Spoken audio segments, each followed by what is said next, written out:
Evening all, we're live, we're FPL Last Resort, and we're here to talk about chips. I didn't have chips myself for dinner, as Danny has posted. I had a big bowl of steaming hot pasta, and that's a hello to any good evening to you, Mr. Andy Martin, who I know likes to cook and watch FPL Last Resort or listen in his cozy little kitchen down on the south coast. So that's very exciting. How are you, Danny? Yeah, I'm good, thanks, mate. I'm good.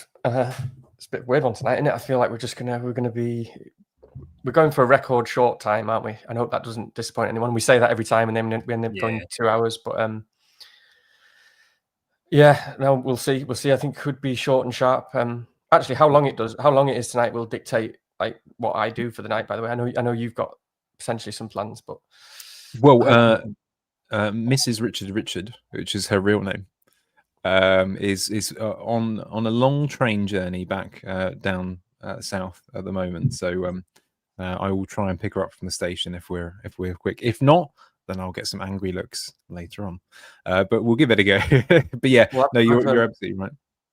My girlfriend's mum works for John Lewis, and there's some special thing at John Lewis tonight where they have just the people who work there are allowed in to come. They do loads of good stuff for staff at John Lewis. So just the people who work there are allowed to come in and basically shop for all the new stuff and have a glass of champagne while you're shopping and stuff.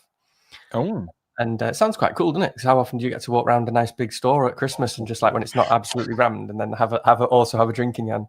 Do you know what I was going to say, Danny? In the north, that's a special champagne event. In London, that's just shopping. It is around where you are, yeah. Yeah, it is kind of true though. I mean, we were on the sort of King's Roadway this weekend, and of course that's sort of Chelsea kind of way. And honestly, if you don't get an espresso or I don't know, some sparkling wine thrust in your hands with, then you're doing badly, to be honest with you. Because usually it's about, I don't know, the clothing items start at about 200 quid a pop. So what can you do? I do remember being in Harrods. Yeah, I do remember being in Harrods once years ago and having champagne in there. That was, but that's obviously just a sort of special one-off thing. But no, so yes, it's probably win-win for me tonight, because either we finish this early enough and I go along, or we don't, and I've got a free house for the next few hours, which is also just great. There we go. Well, do you know what? We should give ourselves a pat on the back. 2 grown men alone in the house, and we're making a podcast instead of doing the other things that men do when they're alone in the house. We'll leave that up to your imagination entirely. Just watching telly, probably something like that. Well, good evening to everyone else whilst you're here. Hopefully you're joining in, and some of you will be pondering free hits. Some of you will be pondering triple captain. Some of you will be like Andy in the chat. He's got 3 free transfers from the looks of it, and the potential to use them all. So that's quite exciting. So that is a man with his finger on the button. I'm going to say hello to our good friend Eno. Time to throw in another log. Oh yeah, okay, fair enough. Yeah. He's probably cold because he's Scandinavia way, isn't he? So that makes a lot of sense. And Heather is actually on wildcard. So she's kicking lots out of her awful team.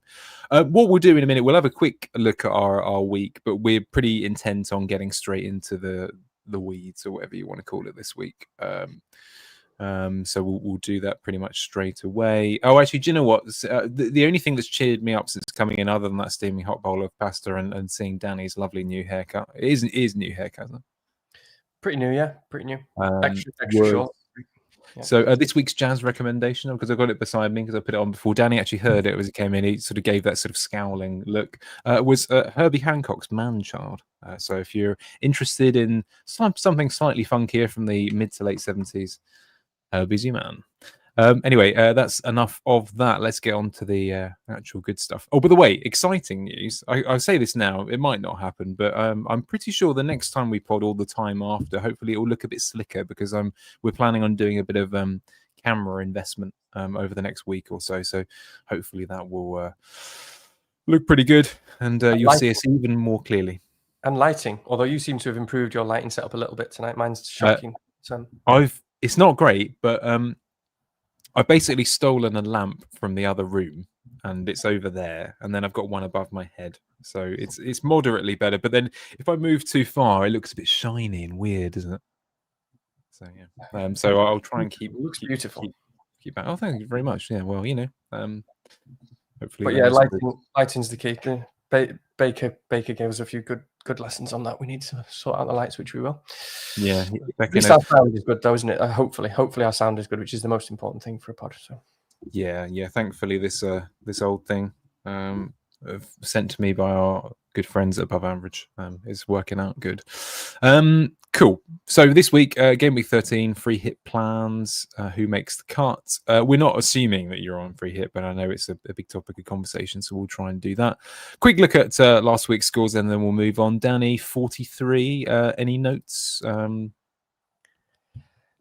God, well, yeah, it's just been a frustrating few weeks, isn't it? You just it's a weird one at the moment. I don't feel good because I feel like I'm behind all the time, and I'm not sure if I should feel like that. But when you just feel a bit behind with players, and almost like you feel like you're chasing points a bit, and yeah, I hate that. I mean, that's when I'm in a really bad place, and I've been there since I did what was a pretty good wildcard in Game Week 4.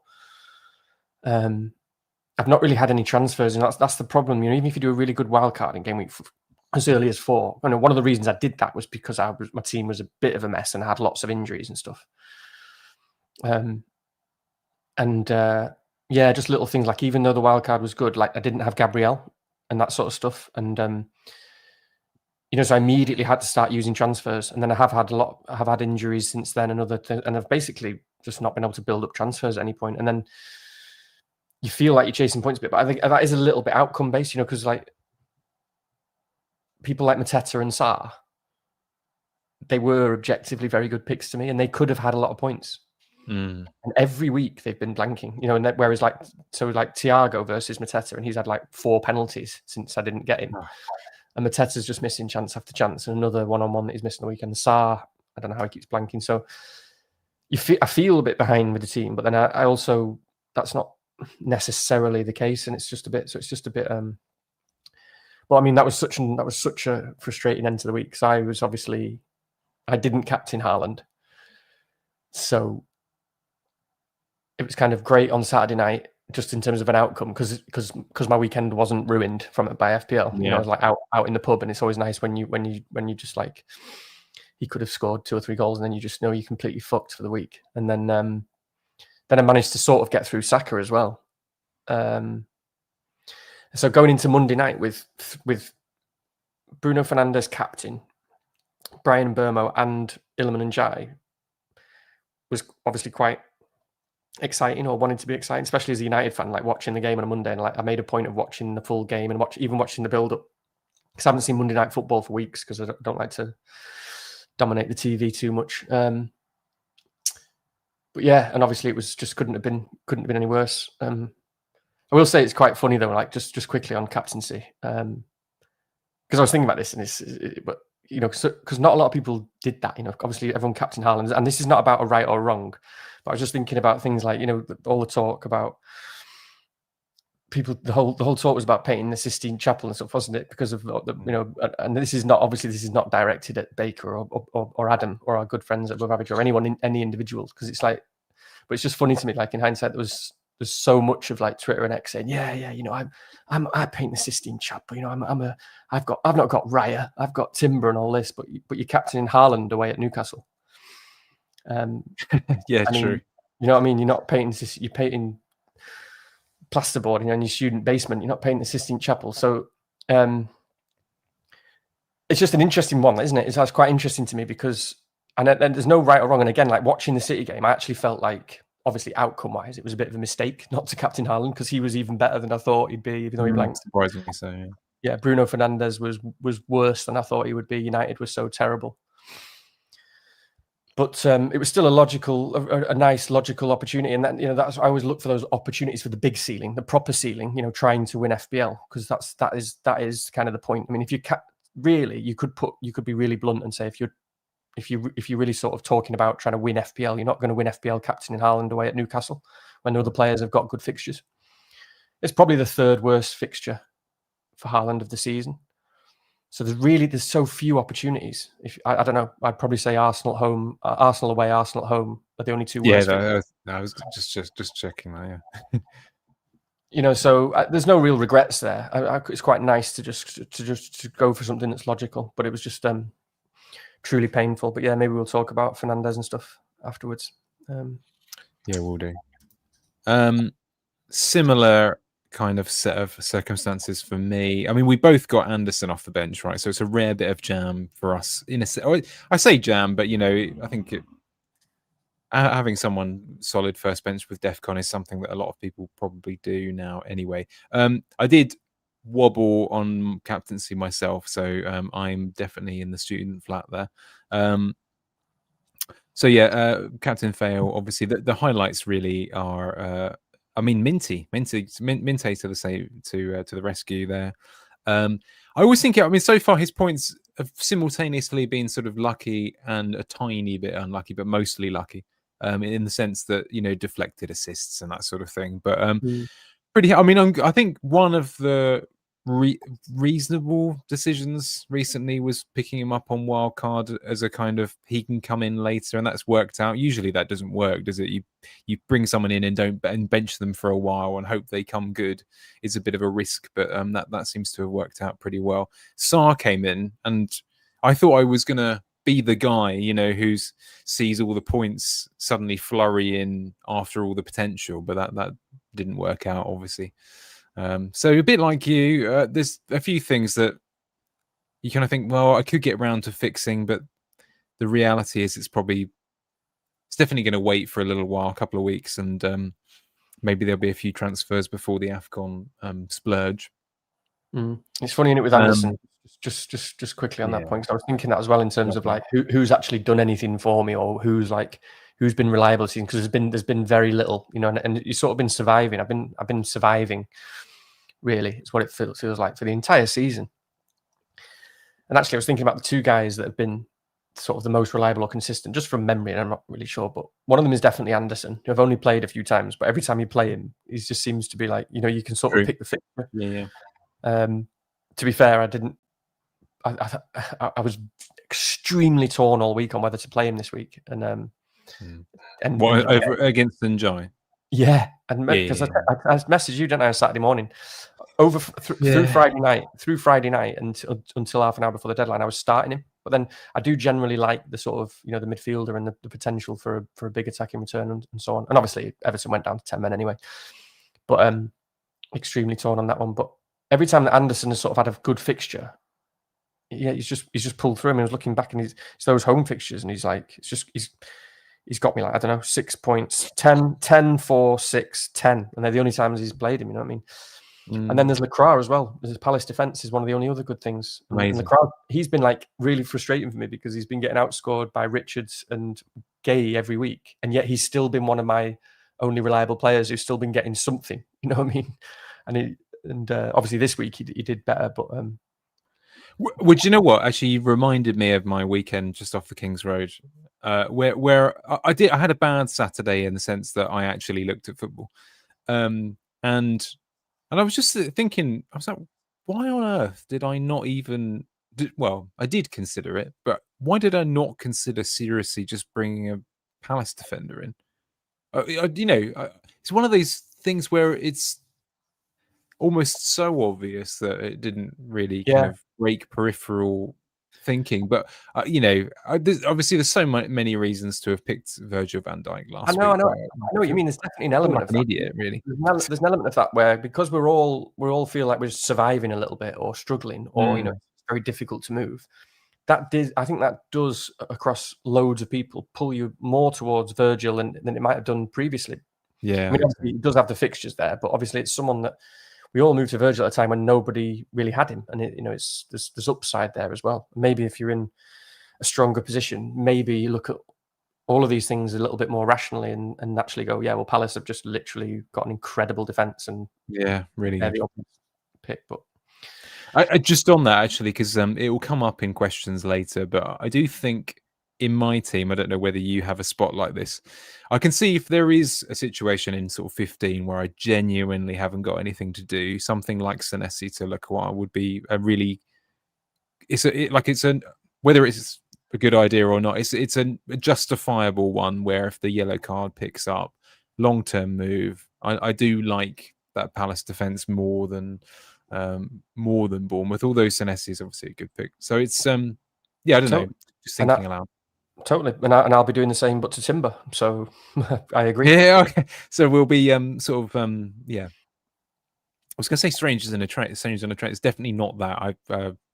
We'll be passing each other in the night anyway. But ships in the night. Ships in the night. Oh, forgive me, by the way. Oh God, that looks terrible. I don't know why that's come up like that. Anyway, I'm pretty sure Richard Stewart, by the way, if you are listening, I think you scored something like 75 points. But if I'm wrong, but I hastily pasted a screenshot of the family mini league down the bottom there, because if you're watching, Les, just saying. It's business as usual now. But no, let's ignore that, because we all need to enjoy Christmas or whatever we're going to do soon. Last resort mini league. Good evening to the in-laws. Anyway, we love you very much. Anyway, mini league. John O'Shea's at his third week at the top there with FC Barcelona. Sean Byrne and Zach Farnell and Robin Poppenwell make up 4 grey arrows at the top of the league. It's quite exciting, isn't it? 4 grey arrows. But the new one, which is quite a cool name actually, Elliot Auxant. Yeah, I like that. It's a very cool surname. Social Strikers in at number 5. Michael Young is in at number 6 with his team Keynsham Blackouts. And as I said, Richard Stewart, or Dickie as I like to call him, player of the week. With, I'm pretty sure, something like 75%. The code will run out soon, so just be aware of this. LZKI6K if you want to join and push Danny and I even further down the league. Although I don't think we're doing that badly. It's not like other pods where genuinely it's a bit embarrassing, because they're trying to make a name for themselves. We do all right. Yeah. There's a long way to go. There's a long way to go. Yeah. But I'm all right. I think we're all right. Okay, I mean, just you actually haven't seen these, and I've been naughty and haven't sent them to you, but you kind of know what's coming, right? Free hit, free hit, free hit, free hit, free hit. A little bit of triple captain thrown in, and then there's a lifestyle question about music. No, not really. I'm just winding you up. Dilemmas. We could talk about that, but I did actually have another anecdote, but I'll only make it if I decide that time isn't a good idea to try and stick to later on.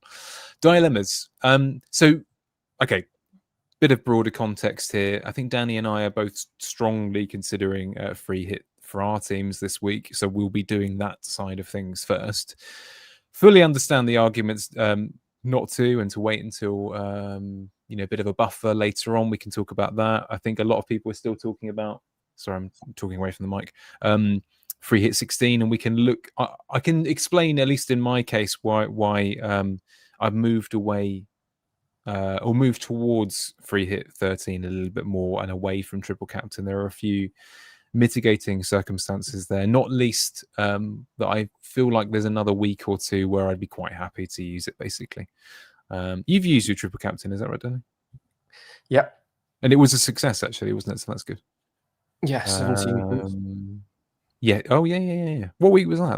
That's a while ago now, isn't it? It's probably sort of game week 6 or something like that. I think it was game week 6 because I was on wildcard and you. Yeah. I think that's right.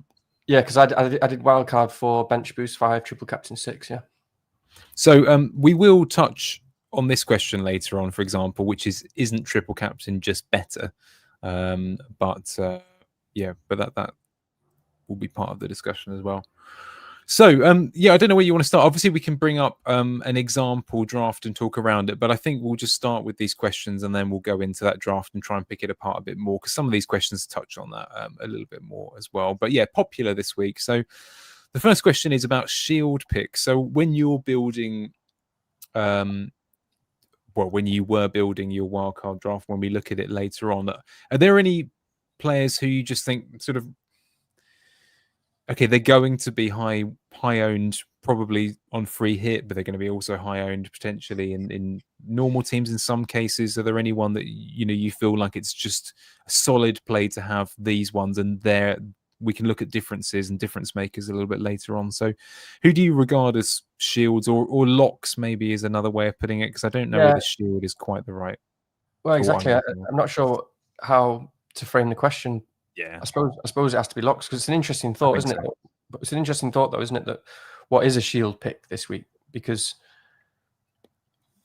I would have quite liked to have seen, and I'm sure somebody shared some figures on how many people have still got free hit, and therefore like an estimate or how many might activate it this week. Because I would imagine an absolute shitload of people are going to be on free hit. And when I say shitload, I would imagine, well, I don't know, like it must be, I don't know, getting towards somewhere between 50 and 70% of the actual like more serious engaged managers. Which when we say more serious engaged managers, by the way, these days, that means about 1 million people. Because when I say serious or engaged, I mean people who sort of at least regularly watching Let's Talk Andy and Harry and Raptor and people like that. I mean, that's enough to kind of do what they're doing and not free hit until now. So we're talking about absolutely shitloads of people. The kind of guys who turn down the opportunity for an evening of love for the snooker. Exactly. Yeah, those kind of people. No, but I'm just going to give a sample size. I mean, actually, I don't want to give this away too much. Amongst the coterie of people that I speak to on a regular basis, you know where I'm going with this. It's probably about a third, I would say, would end up on free hit. So that's a reasonable portion. And if you imagine a further third have already used it, that's kind of a half of free hits left, and the other half are probably looking at something like 16. And you get one or two of people who are switching back over by the end of the week. If so anything, do you mean by that like people in work and stuff, or do you mean people that play the game fairly seriously?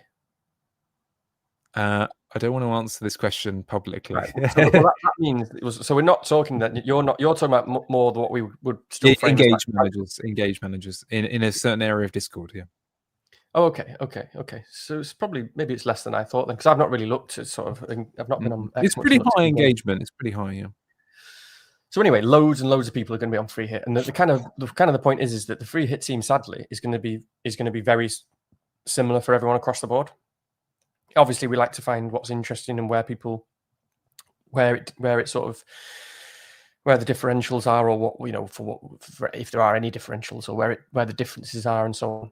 So it's interesting, isn't it? Because either you're going to be on a free hit team, and therefore it's kind of template, and obviously the interesting thing about free hit this week is, of course, that the logical picks for free hit, as in best fixtures, highest expected points, will be on most free hit teams because of those points, and because it's also recommended by models and all that sort of stuff, are actually players who we don't typically own, most of them, apart from Haaland, obviously. And one or two others maybe, but we pretty much don't own them. So, excuse me. Something went down the wrong way there. So you see what I mean? So everyone's either going to be on free hit with kind of the same team or on the previous team. So what is a shield pick? I'm not really sure. I think if I could just chime in a little bit here, I think for those, I know, okay, this will sound outrageously obvious. I'll just give Danny a moment to cough it out.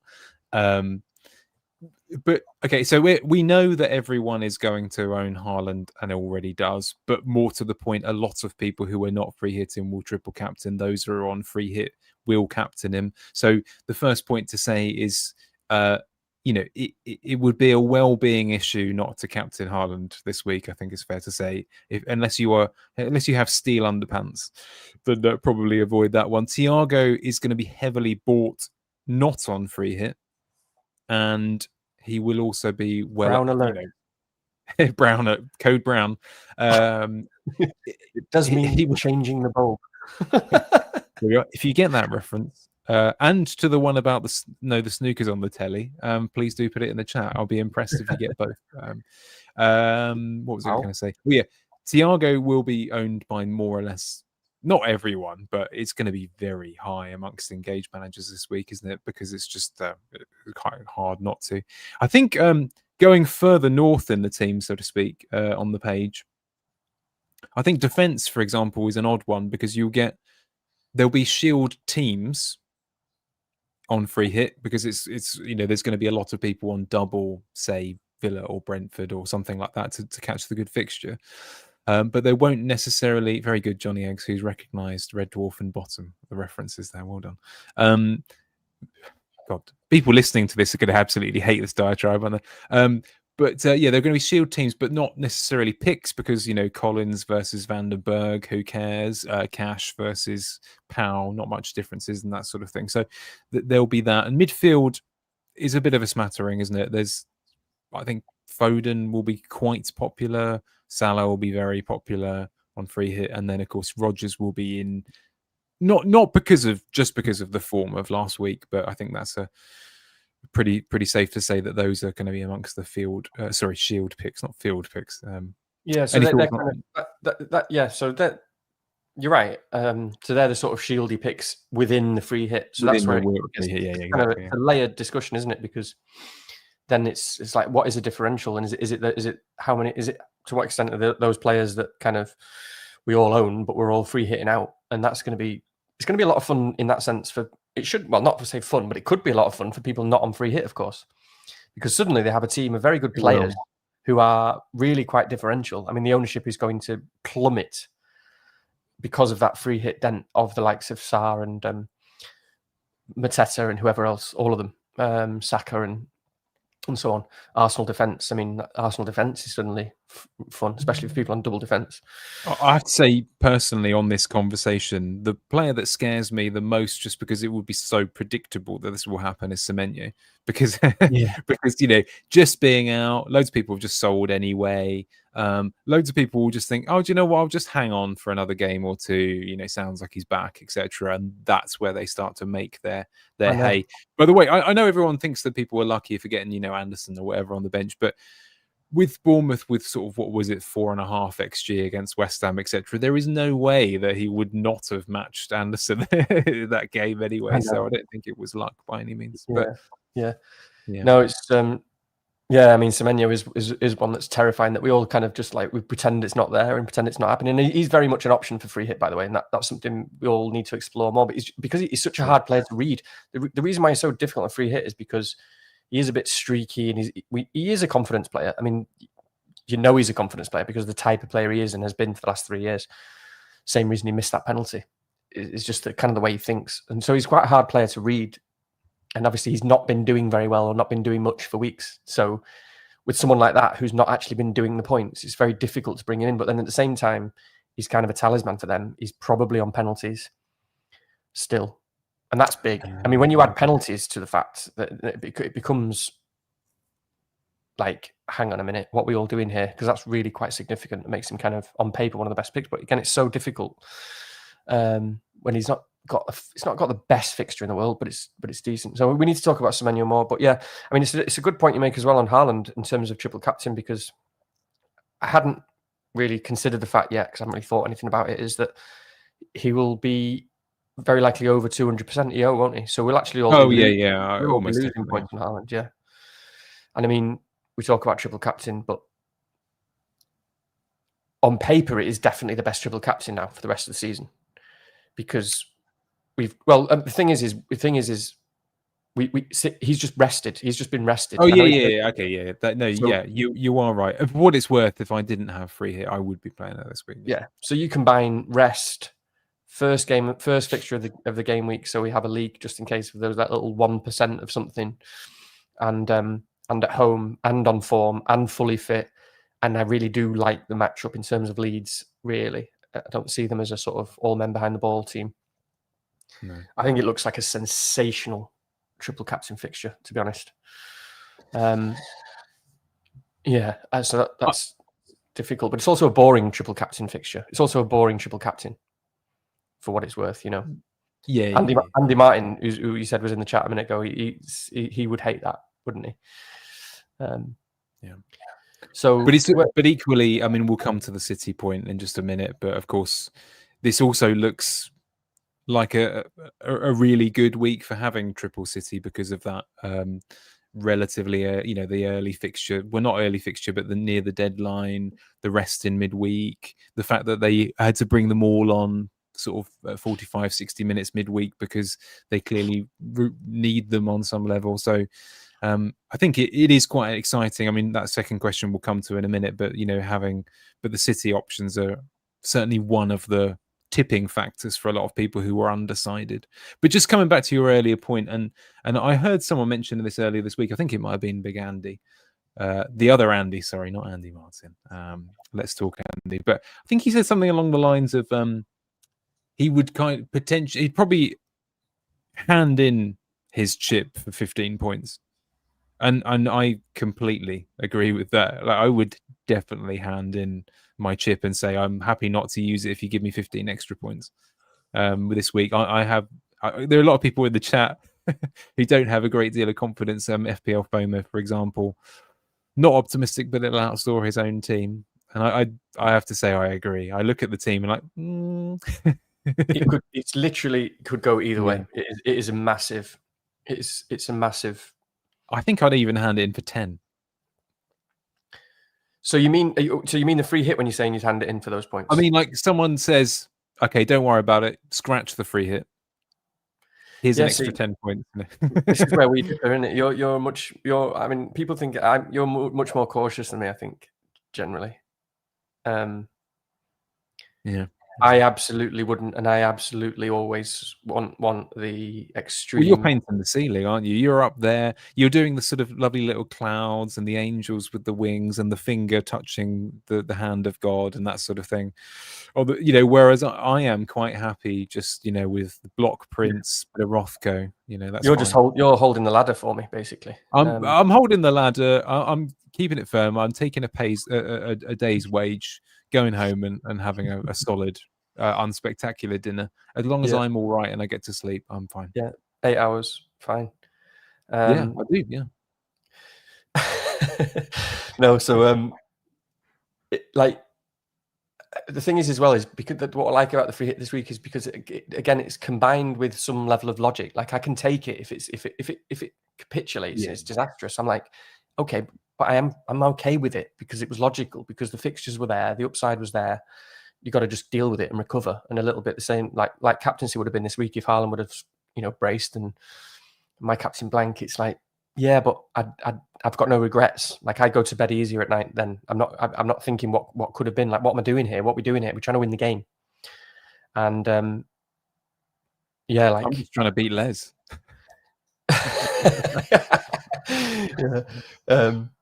I mean, I say that. My brother's bloody top of my mini league at the moment, so I need to sort that out. So I don't know. I think back to like the free hit last season. I don't remember what week it was, like 30 something, was it? And it was it was an incredible free hit week, really. And everything that could have gone right went right. I do remember that, like, I had Jose Saha save a penalty. Everyone had got, like, every defender got 11 points plus. Do you remember? And like even Sessegnon scored a winner in the last second when he was. Yeah. And I got like 100. I got like 100. And I don't know, something stupid. I got like a. You had an absolute stormer, didn't you? I mean, I did pretty well, but that was yeah. But again, like, you can't. That's the ticket. That's the ticket that you're buying. And so even though this is going to be very template, this free hit. I mean, obviously, I say very template. It is template. Again, like you said, it's still template amongst probably just about a minority, or I know a minority, but a minority of the very engaged managers, and certainly a minority within the casual. So it's still going to be. There's a potential there for a big climb. Still, is basically what I'm saying. A really big climb, especially with the little differences that we will all have. Lots of differences. There'll only be. There'll be a few locks. I think there'll be a few locks. So I don't know where we even started. What we've even just talked about. I don't even know what's just happened. I think we're just riding the crest of a wave, my friend. We don't need to stick to the rules and answer these good people's questions. Let's just do whatever the hell we like. But no, we will talk. We'll try and stick a bit to structure anyway, and we'll talk about some of the interesting dilemma. Go on. No, just to say, like, just I guess to get us slightly back on track. One thing I did want to say in terms of that question of the shield pick, would you say that an Arsenal defender is a shield pick this week? Would you say?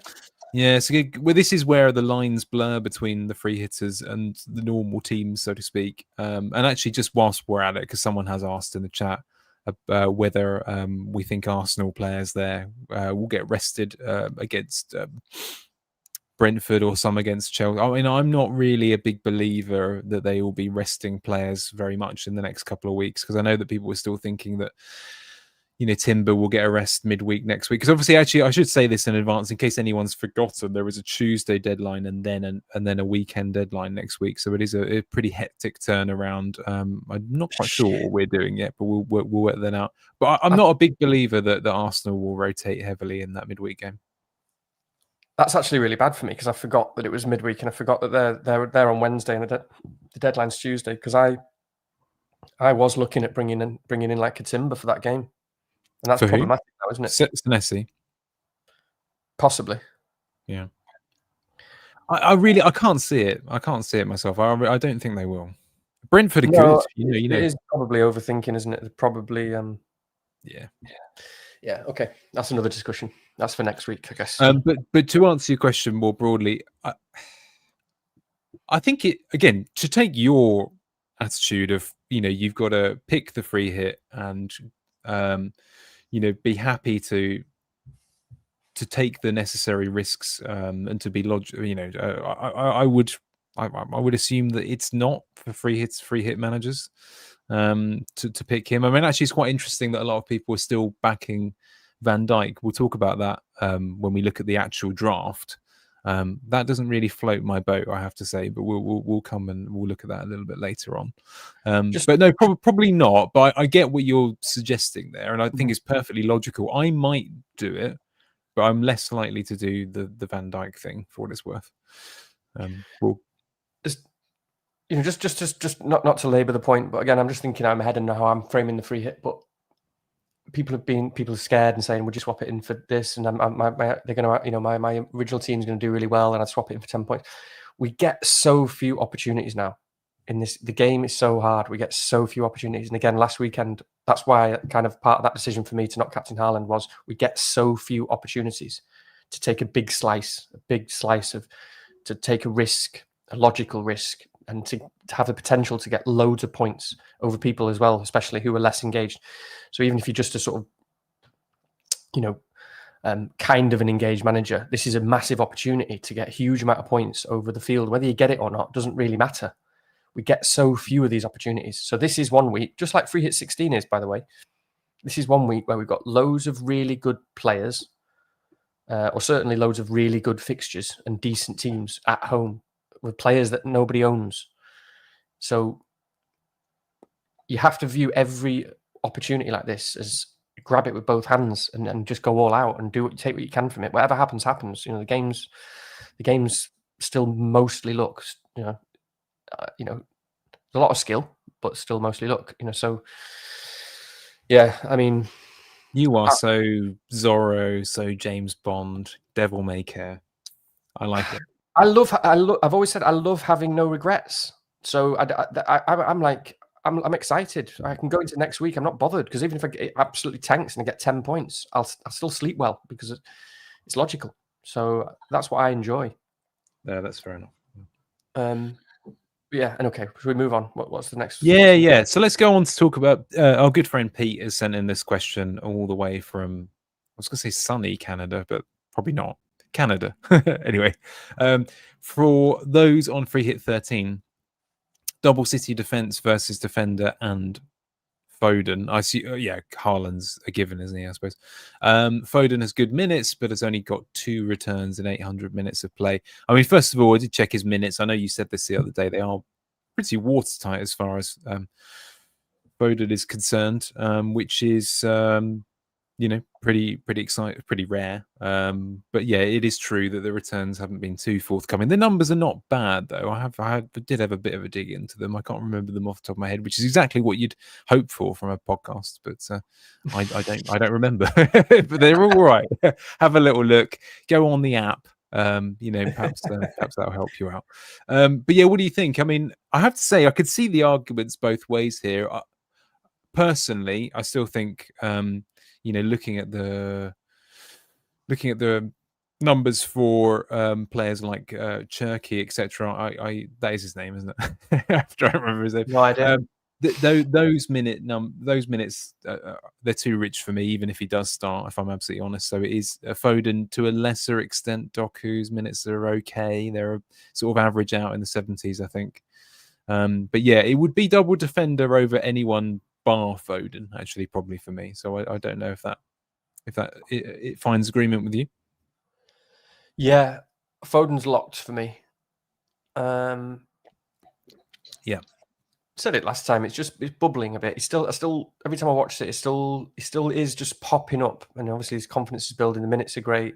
He's kind of involved. He is getting chances. How on earth was that not a penalty, by the way, on Saturday? It's just like so ridiculous how inconsistent. Just shows you the kind of foibles of human nature, that it doesn't even matter if we've got VAR, we'll still just make the same mistakes. It's incredible, really. We'll contrive and find a way to do it. It was the most blatant penalty I've ever seen. But yeah, obviously that was Foden, and I'm glad it wasn't, by the way. But it's hard to explain with Foden, isn't it? I just think the minutes there, it's this fixture for me, and it just does feel like a sort of just completely no logic to this, pure just gut feel. There's no logic to it whatsoever. That it just feels a bit like a real Foden type of fixture, where you do expect City to be very dominant and have a lot of the ball, and it not just to be against a brick wall. Like that kind of just it feels just like that sort of bit like Foden intricacy in the middle is going to be enough, and just feels like it's bubbling. So the minutes are there, and the opportunity's there, and the logic is there to get a guy who people aren't going to own unless you're on free hit. So, and plus he's terrifying. He could easily hat trick. So, and actually, just on this is one of the reasons why I've gone for 3-5-2. I think from memory is that I know it should be the given any given week, really, but I've tried to pick attackers that I believe they genuinely could get 2 attacking returns each. You know, yeah. I know it's such a ridiculous, obvious thing to say that you pick players who you think could get multiple returns, but I know. But yeah, I've gone through it. You know, like I don't know. I'm trying to think of an example. There are players this week who I think, yeah, genuinely, I could see them getting one return, but yeah. the very outside chances of more than that. So, for example, like more than Gibbs White. Let's say in our own teams, yeah, like someone like Njai, or to a lesser extent, Sarr. Maybe there's a bit more of a debate. You know, absolutely strong possibility of one, but I'm trying to back people. I think there is a chance of a haul anyway, something like that. But yeah, Foden I think is one. You wouldn't be completely shocked if Foden came away with 2 or 3 returns, you know, but there is also a pretty strong chance based on recent experience that he won't, you know, but it's just a good fixture. It's a game that I can see. I can reasonably see a 4-5-0 in, or 4-5-1. You know, so I'm just gonna have 2 pieces of that on the attack, and also there are too many. I'm finding it really difficult to only pick 3 defenders, so that also just kind of makes me not interested in more than one City defender, because I already can't squeeze them all in. Yeah, that's true. I mean, I think would change your formation if you were really hot on Gvardiol or something like that at the moment, or Nunes to a lesser extent. I think O'Reilly will cover a little bit later on, but looking like a good pick because he was obviously rested. We'll come back to that in the draft properly, but completely the opposite question to the first one about shield picks is free hit differentials, and then a similar-ish question on high upside defenders, which is a funny one because I don't know how you feel about your draft, but I wouldn't say that was the area that stood out as the haul potential this week. Maybe O'Reilly, I suppose, but I don't look at many of the defenders and think, oh, that's very high potential this week. But I don't know what you think. I mean, generally across the field for the free hit defenders. The free hit, yeah. I mean, you know, Villa defenders, Brentford defenders, none of them scream. You know, it'll be hard. It's going to be hard to nail a 15 pointer this week. No, they don't. They don't scream it, and it is. I mean, it is an issue. I mean,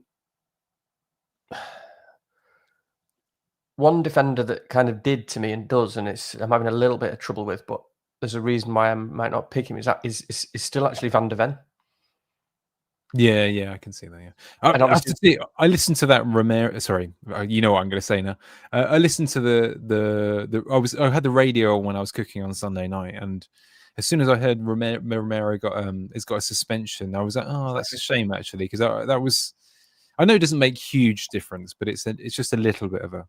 It makes a pretty big difference, I think. And it's also, again, annoyingly, it's one of those things that, it probably makes more of a difference than it should, because you're sort of already thinking, it's not a logical pick anyway. Other players are more optimal. And then you get an excuse like Romero's out and you think, no, I won't get him. But I think it is quite significant. And I genuinely think if Romero was fit, I would have had Van de Ven, because, again, for that. Yes, I'd say he was in my draft, mentally anyway. Yeah, I said it. I had a draft on, I don't know, last week or whenever we potted a couple of weeks ago when we were talking about free hit then. And I just said then, as bad as Spurs have been, Fulham are quite a blunt team generally. They do feel like a real opportunity for a clean sheet generally, Fulham, because they don't really have much by way of strikers. I know they've got Jimenez injuries and all these kind of young fiddly midfielders and Kings and your Wilsons and stuff. There's no real massive danger men there. But yeah, I mean, Van de Ven is one that is just ridiculous, isn't he? I mean, the reason why, it's the set pieces. The Spurs haven't got much, but they do have a coach who's good with set pieces. He's already scored loads of them. And they talked loads about like him deliberately really becoming the guy in the box, the threat in the box. And he seems to have just taken that and been like, yeah, I'm going to do that. And then just did it. Like, I'm the big man. And he's a massive guy. So you can definitely see him scoring. Never mind the world he's been scoring. I think he's already scored at least 2 goals this season with his feet, by the way, hasn't he?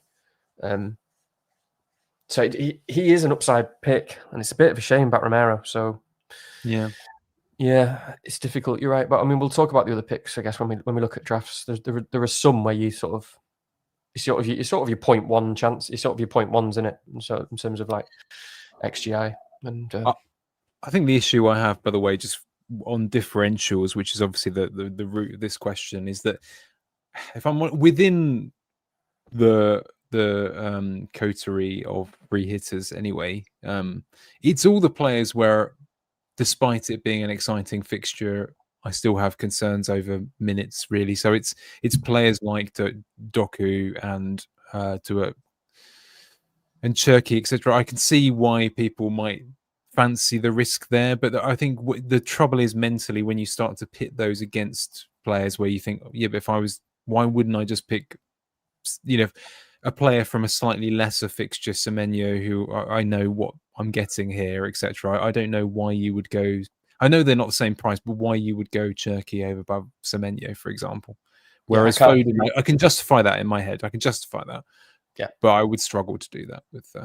This season, generally anyway, and it's pretty much always the case anyway. But this season generally, and this week generally, I can't see any. And hopefully you can find someone to argue with, or I don't know if anyone in the chat will have when we look at draft. I can't see any player who has any dent on minutes being worth consideration. And we might get to someone more interesting like a Gakpo or something, and I don't really know exactly what that looks like yet in terms of minutes.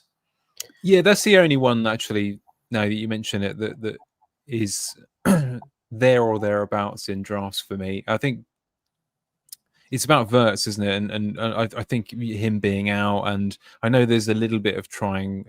Who was playing on wasn't someone being tried on the left, didn't they? Yeah. I don't know. I don't think that will happen at West Ham, but yeah. So that's probably the nearest thing I have to someone in consideration that's a risk, but not a huge one. Yeah.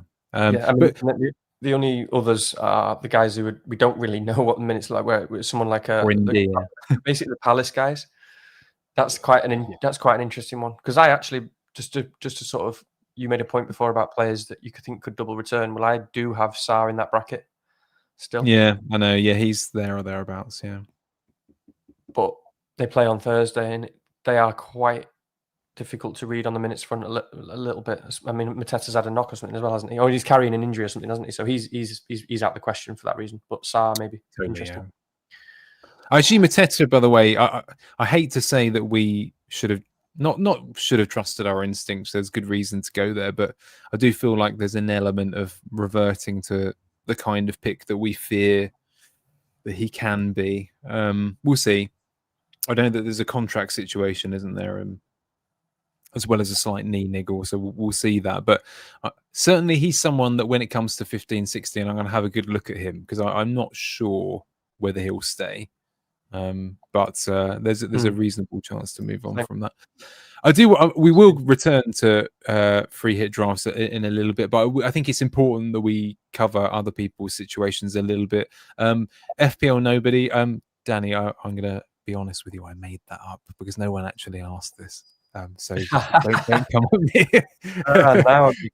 But so just cut that. We'll get rid of that in the edit. That was FPL nobody, our good friend. Yeah. So he just said, yeah, but isn't triple captain just better? Yeah. So he said that. He said that to me earlier when we were having a latte. And yeah. But what do you think? You said it's if you had a free hit and triple captain left. Now, I am that man.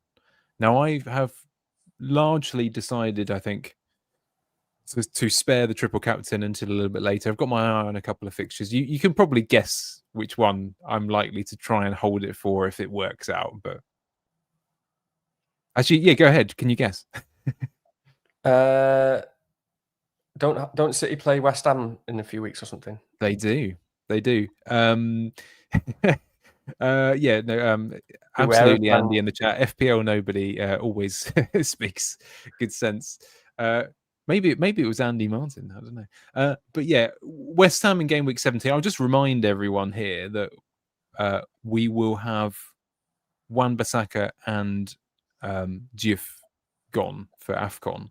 So they will be forced to play a fairly ropey back line. I know that there's a risk in waiting for that, but that's in the back of my mind.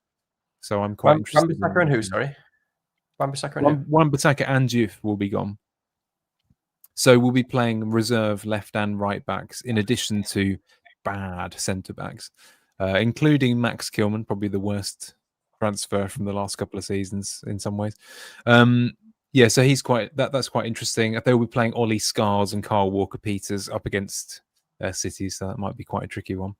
But you do like triple captain this week. So I don't know if you had both chips. I'm going to just throw that there. If you had both chips, what would you be doing? I think I'd still free hit because whilst I like triple captain and it is very good on paper, I also do always like triple captain as that kind of option that gives me more options in terms of your engagement with risk and what you want to get out of the season, and I played mine quite early. Again, it was still at that too early stage to be thinking like that, and I was at the stage where it was very logical and just sort of like and also the fact that my triple captain has failed every year for about the last 4 or 5 years, and I was like, right, I'm just going on Haaland, with a good fixture, and it worked out well. But the more weeks that go by, and the more it was a struggle to move and talk about these opportunities. I do also like having that triple captain there to go on someone a bit different and have the opportunity to have, to get lucky and have a big jump, at least the option. So I can kind of use that as part of the decision to also say I'd quite like to free hit this week for various reasons, and then use my transfers in 16, etc., etc. But again, I'm not in the frame of mind to be able to answer that question objectively because I'm in the frame of mind where I am, and I already have decided that this is a good path because there are lots of upsides as well. You play triple captain, you get essentially an extra transfer, which for a lot of people I think is important. I'm certainly going to be low on transfers even with the extra 5 because I want to tear apart my entire team, really. Yeah, totally. And I'd quite like to have an extra one. So you do get an extra transfer. You do get the best triple captain on paper this week. Blah blah blah. But no, I think I'd still free hit. I think. Yeah, I'm not. I mean, I like the West Ham, like you say, but I do think there's a bit. I don't really know what to make of West Ham at the moment. So I do think there's a bit of people talking about West Ham are bad at set pieces or this and that, and it's like, well, the new manager's not been there for long, so all that's kind of all irrelevant to me. Yeah, I have to say, just on that, I'm not as worried about set pieces anymore. In fact, there's been a few West Ham related podcasts I've listened to recently where I've heard them all say, like at least we're not like when there's a corner, we're not all sort of brown trousering. Basically, it's not quite at that level now. There's a lot of chances being conceded, and the tactical decisions I know that a lot of fans were unhappy with because obviously I know. Yes, Wilson going off and what was the other move? Fernandes going off and that sort of thing, and being replaced by some quite odd players quite early in the second half. There is still a bit of a problem there. I think the basic problem I have with people who are judging West Ham at the moment is for anyone saying, "Oh, but I still think Nuno could do a bit of a deep block or something." Is that we don't have the players for what you're suggesting to do. We don't have the players to do that well. He hasn't trusted the defensive midfielders that they've been bringing in and that sort of thing. But yeah, I don't really see them as being able to do that effectively. Their best chances of winning games aren't through those means, I would say. So people can think what they want. I don't think set pieces are as much of a concern. That's what I will say. They look a little bit better. He seems to trust Areola to be a fairly sort of bog standard keeper in the sense that he's not doing nice things with his feet anymore. Nuno's the old goalkeeper, as you know, who's just make sure you save it and catch it and that sort of thing. So I think he's a little bit happier on that score. But yeah, I like 17. But also, if it looks like there's a problem there, I think 16 has some good options as well for Arsenal. There are other weeks. I just don't. I think free hit is the one I'm leaning towards for various reasons. So, but yeah, very absolutely fine with going the other way on that one. The other questions, by the way, are sort of fixture and form related. So I'll read them both out, but we can sort of take what we want from this. There are some AFCON references in there as well. The eternal dilemma: fixture or form. If form is the answer, then how can we measure Man United form? We won't talk too much about them, but it is important because people were lining up 14 and 15 with that kind of period for punts, weren't they, on Cunha and to a lesser extent other players. Will you do short-term punts with AFCON transfers, the safety net? I think there is merit if the squad is initially fine and have 2 to 4 transfers, ignore fixtures and focus a bit on form players. So I suppose this is more about people who are not thinking about free hit this week and looking at the next 2 to 3 weeks. What kind of moves can you justify? Are you more interested in those who have 2 or 3 good games at Man United, or people who are just in a good run of form, like can't think of anyone off the top of my head. Rodgers. Oh, there you go. Yeah, I mean, United are the eternal dilemma. They just want. I just can't. I give up on trying to kind of read them. I think I've got a pretty good read on them as individuals now. I think we do need to talk about United at some point. I don't know when, but I mean, my short answer to this question is it's just really boring because it's just still a bit of both. I mean, I'm someone I'm still primarily looking for the teams and players that are playing well, and then I will then say, well, what are the fixtures that they've got coming up? What do I like? If it's someone like, even if it's, I don't know, if it's someone like a Minter, for want of a better example, is someone who, if I'm looking for a cheap midfielder, I don't know, like I really like what I see in him as a player and as a pick and what he's doing, and obviously they're a good team, and so all those boxes are ticked first in terms of the player, and then I might look at what the fixtures are to see if he's an option. So that's really an obvious, silly thing to say, isn't it? So I don't really know how else to answer that. And I'm trying to think of example players, but actually, do you know what? Can I throw a couple of dilemmas at you? Sorry, that you might face when you come out the other side of the free hit, because I know that other people might be doing it this week. But for example, things like off the top of my head, Semenyo to Cunha is an interesting one that some people did last week. Now that would be a good example, wouldn't it, of someone who's got nice fixtures, but you're replacing someone who's a relatively safe, presumably fairly well-owned pick, or moving Senesi on, or even having a few weeks on Mbeumo before he goes to AFCON. I mean, what do you think of moves like that? Yeah, they're good examples, because like the Senesi move again. So for me, that wouldn't be.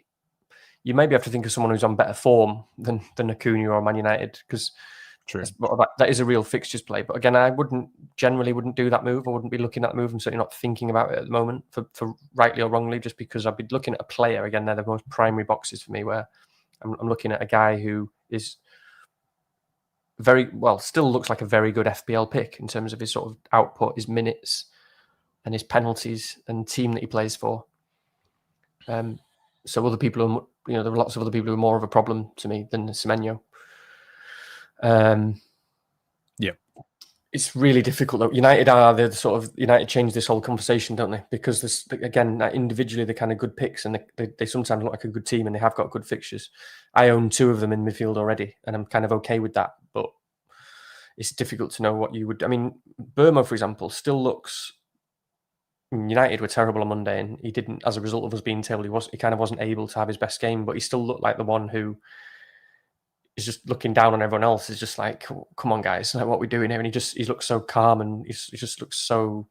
He's just such an incredible player, and he's a difference maker. And he still feels like he looks like he can score every week. And then, Fernandes is still what he was always. He's still like an interesting pick because nobody owns him, and he's got so many avenues. But he's just so frustrating. I mean, Fernandes, by the way, he is going down a little. Just to say quickly, like he's going down a little bit on my kind of radar, because I still own him. I'm going to keep him. Again, he's still fun and exciting because he's got so many avenues and he's so low owned. But it was incredible watching him on Monday. It was so frustrating. I said this weeks ago about Fernandes, and remember when I was talking about, like, in general, these players who are attackers and then they get put into that sort of number 6 role, if you like, or that kind of just basically a defensive midfielder role. And Wayne Rooney was exactly the same. And he's almost become like a caricature of himself. There's no in between. Like, you're either a 10 or a striker naturally, or when these guys go into this role like Fernandes, they just become this kind of quarterback and really just do that. I mean, I don't even know how to explain it. You see Fernandes all the time going further back and wants to be this person, because it's his responsibility. He wants to be this person that just dictates, just fires the long ball, just this quarterback, just passing it, telling everyone where to pass. Give it to me, I'll give it to them. And it's like overly cautious. And it's because he doesn't know, he's one or the other. He isn't, I think that sort of role of a real natural number 8, who's like a box-to-box midfielder. It's really quite a specialised role that you probably have to do. To do that well, you have to do your whole career doing that. And therefore kind of being in midfield. But, someone like, I don't know, like a Lampard, who wasn't even necessarily a 10, but would always get into those attacking positions so well. Whereas Fernandes isn't like that, just like Rooney wasn't. Rooney's one of the best players I've ever seen in my entire life. He was just like Fernandes where he's a decent defensive midfielder. He is good, but he loses everything that he is attacking wise. And it isn't really taking the team. It's not really doing enough for the team to make, it's not making the team better by enough of a margin to sacrifice what he is and what he does, because he can just only do this role to such an extreme. It's like over caution. It's like, Bruno, what are you doing? You know what I mean? So just get him back. You've taken Europe's best, most creative player, basically, in terms of numbers. Find a way to get him back in the front 3 before he actually forgets how to do it. Seriously, because when every single week you sort of start to train yourself to be this cautious guy that's recycling the ball and firing it out there, taking set pieces. I don't know to what extent you lose that knack, because again, the 10 is such a difficult and specialised role. You lose a bit of natural aggression in your play, and sort of, do you know what I mean? You're sort of always thinking about the cautious option, is what I'm seeing him do now. He's always looking for that more cautious option. So frustrating. And yet, again, weirdly, I mean, he def cooked me with 11 bloody DEFCON. Did he get 11? I didn't even notice that. So annoying. I mean, I'd written it off because I had a look at half time, and I think he was on 2 DEFCON at half time, and I was like, right, well, that's not happening either. Ends up with 11. And actually, I said all that. I mean, he didn't get into the box enough, but he had one of our best chances in the game where he should have just used his left foot, and he tried to use the outside of his right foot. And then he had a couple of really good long shots. I mean, the one, when the Everton player got sent off, Fernandes missed by about a foot, didn't he? And I was like, oh, that was the chance. So he's still he just teases you all the time. He's still he does have the penalties. He does have the set pieces. He has some of the corners, and he is very good on DEFCON. But man, the frustration, he was just so deep. And it was almost like, I almost feel like I'm not going to even consider captain again, just as a fuck you for like, what the hell are you doing in this position sort of thing. You know what I mean? Yeah. But he's actually he's still interesting this week, by the way, because I'm talking about him this much because he's still quite an interesting pick, even on free hit. I mean, he's like 10% EO. So he's going to be even less on free hit. I mean, to put this in context, he is like review optimal. He's going to be in every analytics manager's free hit team. Oh, so, yeah, true. Yeah, I hadn't thought of that. You know what I mean? So it still needs a conversation. But of course, he can still be that guy who can deliver the big points. He can easily haul. And obviously, that's what he's going to do this week when we all don't own him and we've had him for all these weeks. He is a player who can haul in any game. So he is in the conversation for free hit this week. Yeah. No, yeah, I hadn't thought about what the optimal free hit would be via Solio and review and that sort of thing. I'm just going to respond quickly to this one from FPL FOMO in the chat. As a level-headed Leeds fan, I'm thinking 4-0 to City wouldn't be a surprise. I'd be surprised. Only 4-0. Sorry, FOMO. Apologies. Had to do that, really.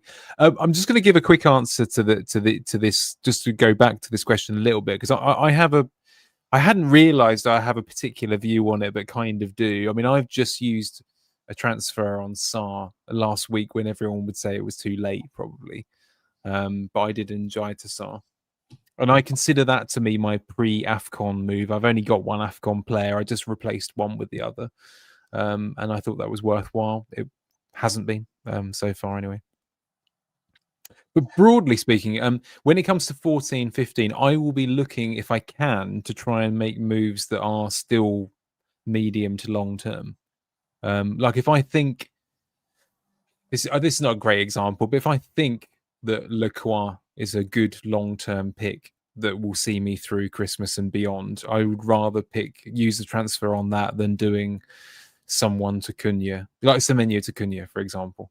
I know that's, I don't know whether they're great examples, but I would still rather look, if I can, to use those moves in a long-term sense, because I would rather get to 16 and have one less move to make, only make 2 instead of 3 or something like that. I don't know how many I'm going to use in that week, but that's how I would see it. But I don't know whether you want to say anything on that before we move on.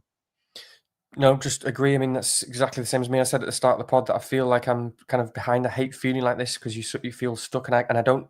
And I'm not comfortable feeling like this, and I don't usually. And the reason why I don't usually feel like this is because I normally always make transfers that are long-term transfers.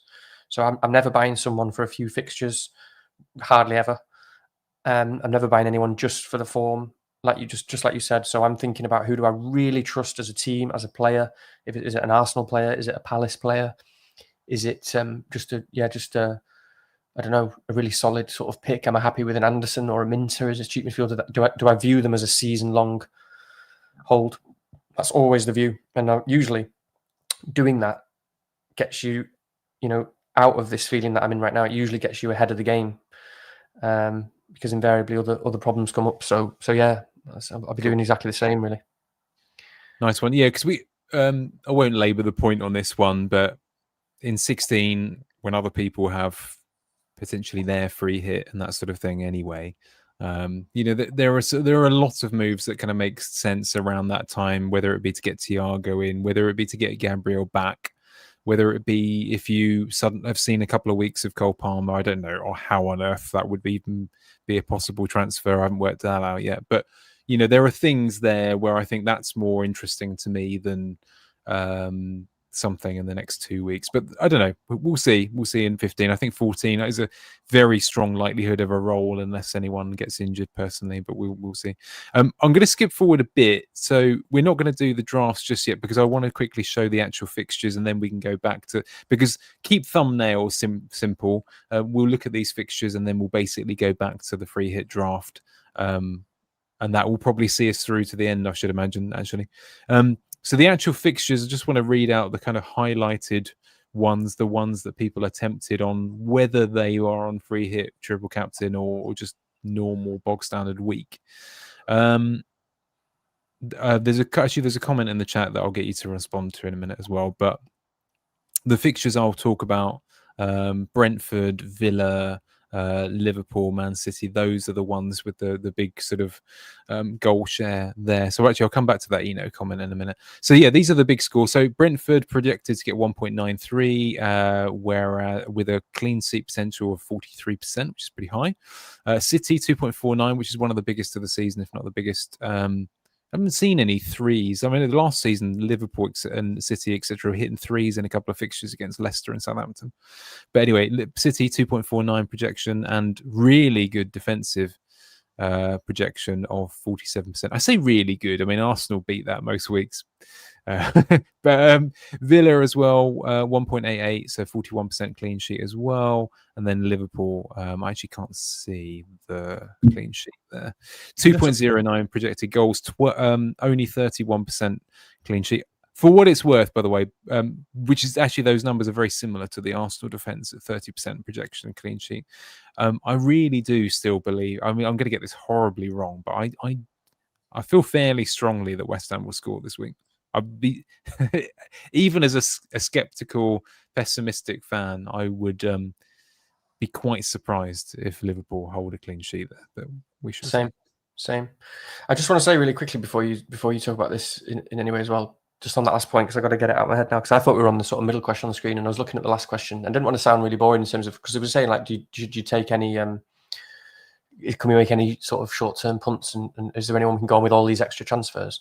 And just my short answer to that is, like, as I just said, I never look for short-term punts, but rather I don't think anyone should ever look for short-term punts, because I think if you're looking for short-term punts, you're looking for someone who's already, I think you're still chasing points. You're looking for someone who's already got the points, not necessarily buying players for the right reasons. What instead, rather than looking for short-term punts, in my view, you should be looking for who you think is going to be the next long-term pick. You know what I mean? Like, who's a really good, solid player and pick who maybe isn't that well owned if you want to play like that. There's two very different things. So you're not looking at the people who've already got the points. You're looking for who you believe in as a player and as a team and building towards it. So, for example, if you talk about, can we take loads of short-term, or can we make a few punty, fun transfers with the 5 extra transfers in 16? I would say, why don't you use the transfers, for example, to build towards having someone like Cole Palmer? You know what I mean? As an example, that's an example of someone who nobody owns, and we don't have to call it punty, but nobody owns. So it's the same thing. It's getting you the same huge potential value and upside in a player that isn't punty. He's a player that you could easily be a sort of season-long pick, and even if he isn't, is a price point that you get loads of other great players like Saka to move from. So there's a big difference. That might just sound like really, I don't want to sound obvious, condescending. I don't know if I am, but there's a big difference between making punty transfers and actually trying to find the next long-term transfer, because that's always what you should be doing, in my view. Yeah, can I give an example there? I don't think I don't know. I don't know where their odd is.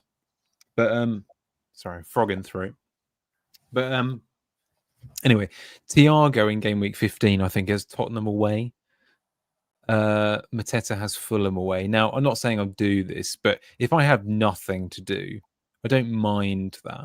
You know, even though on paper it's not particularly, you know, well, it's not necessarily, but I'd rather take the bet and use things there. But I don't know. That's just how I'm thinking. Similar with one or two other positions as well. So that's how I would go.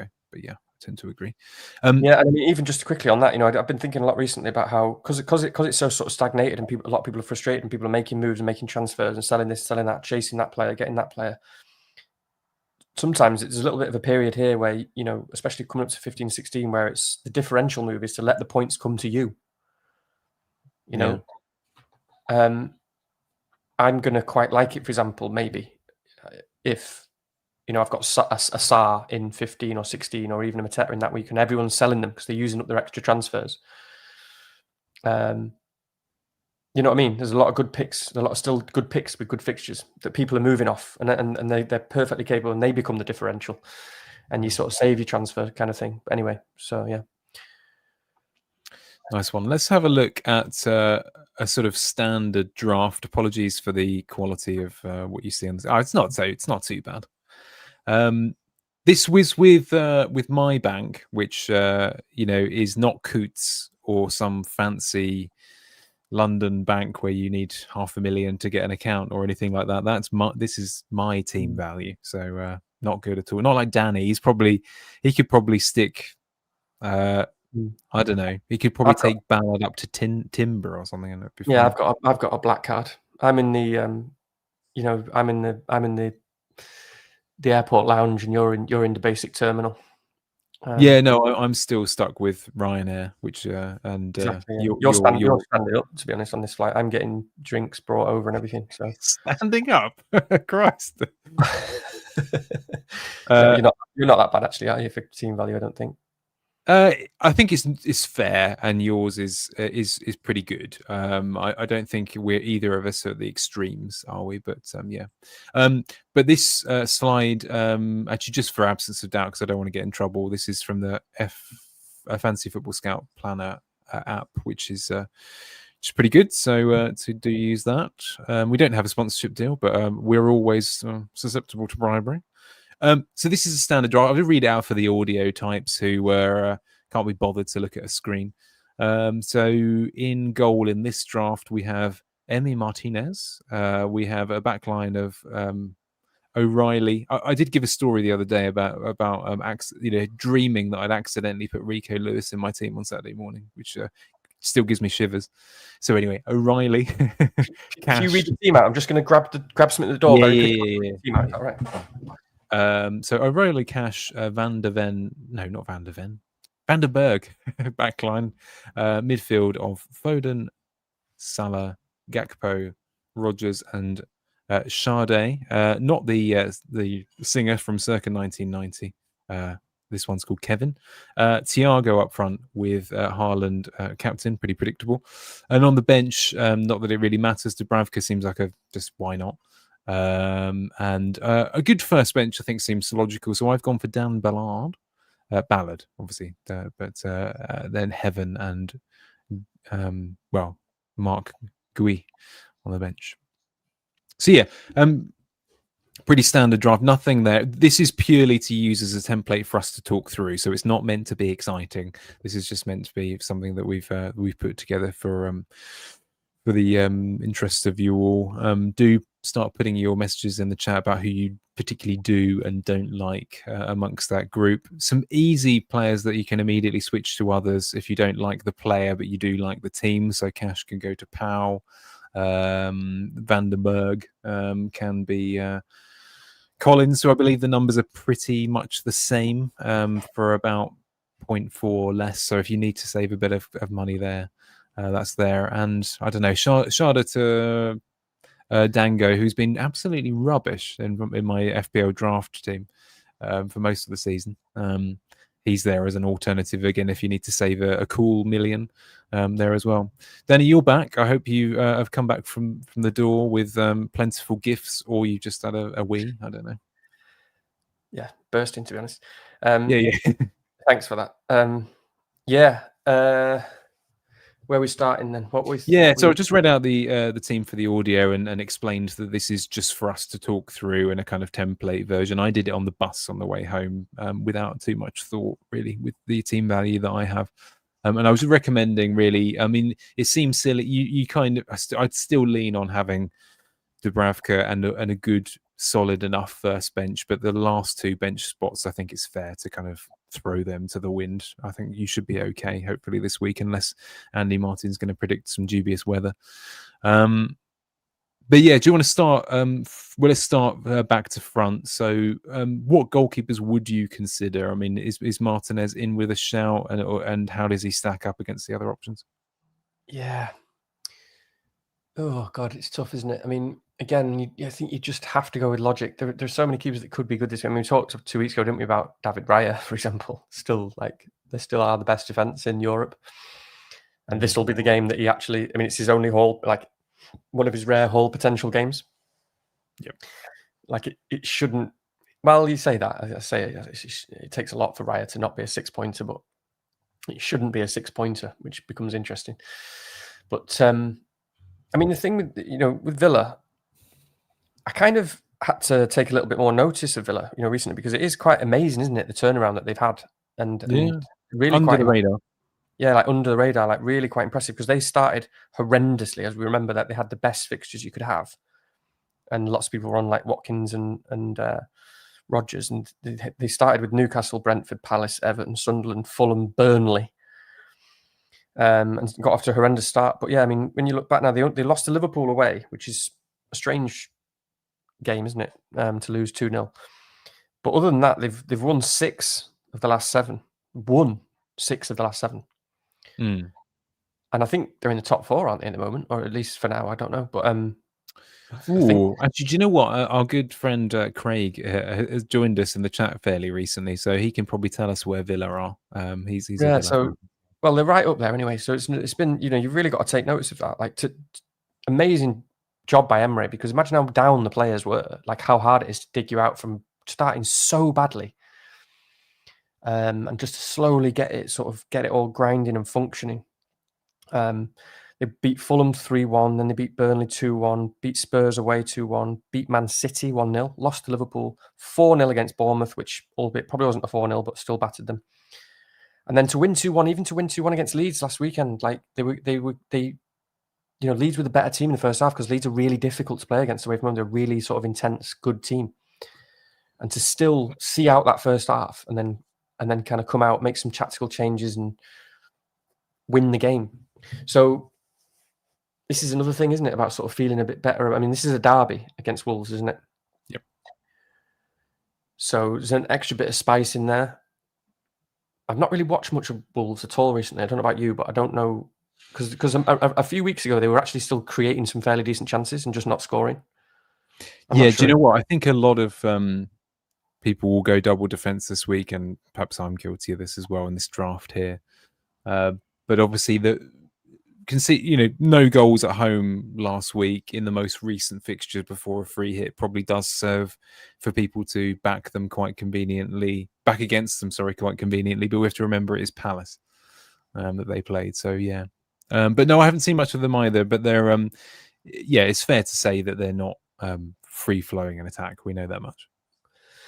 Yeah, so I just feel, again, it's just looking at this team, I just need to not repeat it, but it is hilarious, isn't it, this free hit week, because it's so all or nothing. People not on free hit, it's such a wild ride. I mean, I don't think I've ever seen such a big difference between a free hit team and a non-free hit team. Yeah, it's like 10 players, isn't it, for almost everyone? Yeah, which is incredible, isn't it? So, wow. But yeah, I mean, looking at Villa, I mean, they've cleaned the last 2 home games, which were against City and Bournemouth. So I feel pretty good. I mean, I think it will be Martinez for me, to be honest. And the other one, obviously, is Kel Heller. And I just think, in terms of just caliber of team and manager, the reason why I was spending all that time talking about Emery and Villa and what they've done in the past, and it's Emery. There is just obviously more caliber there, and they're a better team. I think you'd probably argue. You'd probably argue that. Well, actually, I don't even know which is the better fixture, because Wolves are on like 2 points, aren't they? So what is the better fixture out of Wolves and Burnley? I'm not sure. So I don't know. I think it's kind of in fact, the numbers, if I just go back very briefly, are quite equitable, aren't they? Because I think you have to make the assumption, some people might argue Burnley the worst team in the league. I'm not going to say that they are, but Villa perhaps slightly more defensively rigid than Brentford. So it kind of works out the same, I would say. Clean sheets odds are 2% apart. So yeah, really tough actually, because there's a lot hinges on that, because a lot of people are going to have double one or the other, aren't they? It's really difficult to read. I mean, yeah, beware of fans, Craig. Beware of fans. I'm not listening to any Villa fans. Sorry, Craig. I'm only kidding. I'm half kidding, but you know what I mean. I'm not listening to any Villa fans or Brentford fans on this one. It's too emotional, and it's a derby. But I understand it. It is a derby, So I won't be surprised at all, obviously, if neither of them clean. Brentford and Villa. Yeah, that's the problem, isn't it? I mean, actually, just very quickly on the Villa defence, if I'll come back to the team, actually, sorry, is that a lot of people were probably leaning on Digne this week, but obviously I was spooked by that 45 minutes. I mean, I have to say I'm fully signed up to the spooked club. I'm not so entirely sure I would have gone for Digne anyway, personally, but No. I don't like it. I don't like that level of competition. I know that some would argue it's the same for City and Ain't Nori, but I don't think it is it? I mean, actually, do you know what? That is a conversation in itself. When the most locked defender on a free hit draft is O'Reilly. I know. It's absolutely mental, isn't it? I know, but he is looking really solid, isn't he? I don't think we need to talk about O'Reilly much. He's unless anyone wants to. I mean, he's pretty locked for me. He just looks really, really solid, and he's getting into great positions. Cash is one, again, like I sort of moved from a couple of weeks ago thinking I'd have someone like Van de Ven in there. and now moving away from that, and so I'm having to think more about that pick. And Cash is someone that I probably have at the moment as well. I was looking. Late Riser was messaging earlier saying that he's spoken to a few Villa fans, and they're all saying, "Oh, Cash is well capable of just a banger, like he's got one in him." He's like, they sort of talk about his attacking. Yeah. He has got a 10-pointer already away at Sunderland and a 15-pointer against City. So he has done it. And from memory, they do tend to be a banger rather than which is not what you want really. You want it to be a big chance or like a set piece threat. But so I don't feel like you can't feel wildly confident about these picks. I mean, the thing is as well about a lot of these picks, especially O'Reilly and Cash, is it's a different conversation. I feel it's more old school, isn't it? Because they haven't got that DEFCON floor. And it is mad. It's completely different. Like you're talking about a pick here, it's like 2.6 or 2.6 points, or do they get that worldie? And that worldie is almost certainly not going to happen unless extremely lucky. Whereas, you know, the Senessis that we're removing and the Andersons that we've got benched and the Van Dijks, it's a very different conversation because they're kind of starting with 3 points, maybe even 4. Do you know, it's a good point because I haven't even put a DEFCON defender on the bench. Well, actually, Ballard probably is all right for DEFCON, isn't he? I have no idea, actually. But he's my first bencher, and I hadn't even thought about that. So that's a good call. It's a big thing to take away from the floor, isn't it, of this free hit? Yeah. Like, it's a big thing to just suck out. You can suck out. Because none of them... I mean, actually, even Vandenberg, or if you prefer Collins, I haven't really put a huge amount of time into that comparison. You're essentially hoovering out 6 points from the team before it's even started. Yeah, because I was going to say that Burnley are very probably the worst team for giving opposition DEFCON. So you can immediately... So if anyone is on double Brentford defence outfield, I probably would take that into consideration. But yeah, it's a good point, actually, the lack of DEFCON. It is. Not really. I think but isn't it kind of a part and parcel often of targeting good fixtures on a free hit? Because on the whole, I know this is a bit bum logic, but as I say, Burnley don't provide DEFCON for your opposition. I don't know about the others, but yeah, that would be my example there. True. But I mean, if Senesi, Anderson, or Van Dijk were playing against Burnley, I would still be very, very sort of like 50-50 or more. They're going to get DEFCON. Yeah. Which is why someone like Van Dijk is, you know, again, he's not in my draft, but because I'm going for kind of all or nothing. But it is that sort of conversation is there, isn't it? Of that floor that is there for the DEFCON. I'm trying to think of others, but it makes it even more risky and kind of worrying, really. Just this completely different team and no DEFCON in there. So, yeah, damn. I mean, Vandenberg, I think, is supposed to be pretty good for it, and Collins as well, maybe. But again, like you say, they're playing Burnley, so. Yeah, I mean, there's not much in it. The attacking returns, numbers or defensive. You know, it's quite similar between them. I'll be honest with you, I just gut instinct assumed that Collins would be a little bit better, but it doesn't look like that's the case. So, is there anyone that you very strongly like that could displace what you've got on the screen here? I mean, I should imagine again, it's quite easy to replace Cash with Powell or Vandenberg with. No, I would go with Cash from Villa for sure, just because he's got that potential banger. I think I will go for Collins just for that sort of gut kind of big. Yeah. For what it's worth, by the way, I probably would too. I was just keen to stretch to get a solid first bencher in there, and I was, and I don't know. I think there's 0.2 left in this draft actually from memory anyway, so I'm sure it can be done. And there is Mukiele for 4.2, and I do prefer Ballard, but Mukiele is 4.2. Yeah, for a bench pick. Yeah. Let's have a quick look at the midfield then, because there's 5 of those. Personally, I think there are 3 there that are very unlikely to move, maybe even 4. So Foden will probably stay. Salah will probably stay. Rodgers will stay. Sharda, he's more likely to stay than not. Gakpo's the one where actually our good friend Eno in the chat has voiced his discontent at that pick. Hate double Liverpool, awful away. West Ham encouraging last home game, and Brentford are a bloody good team.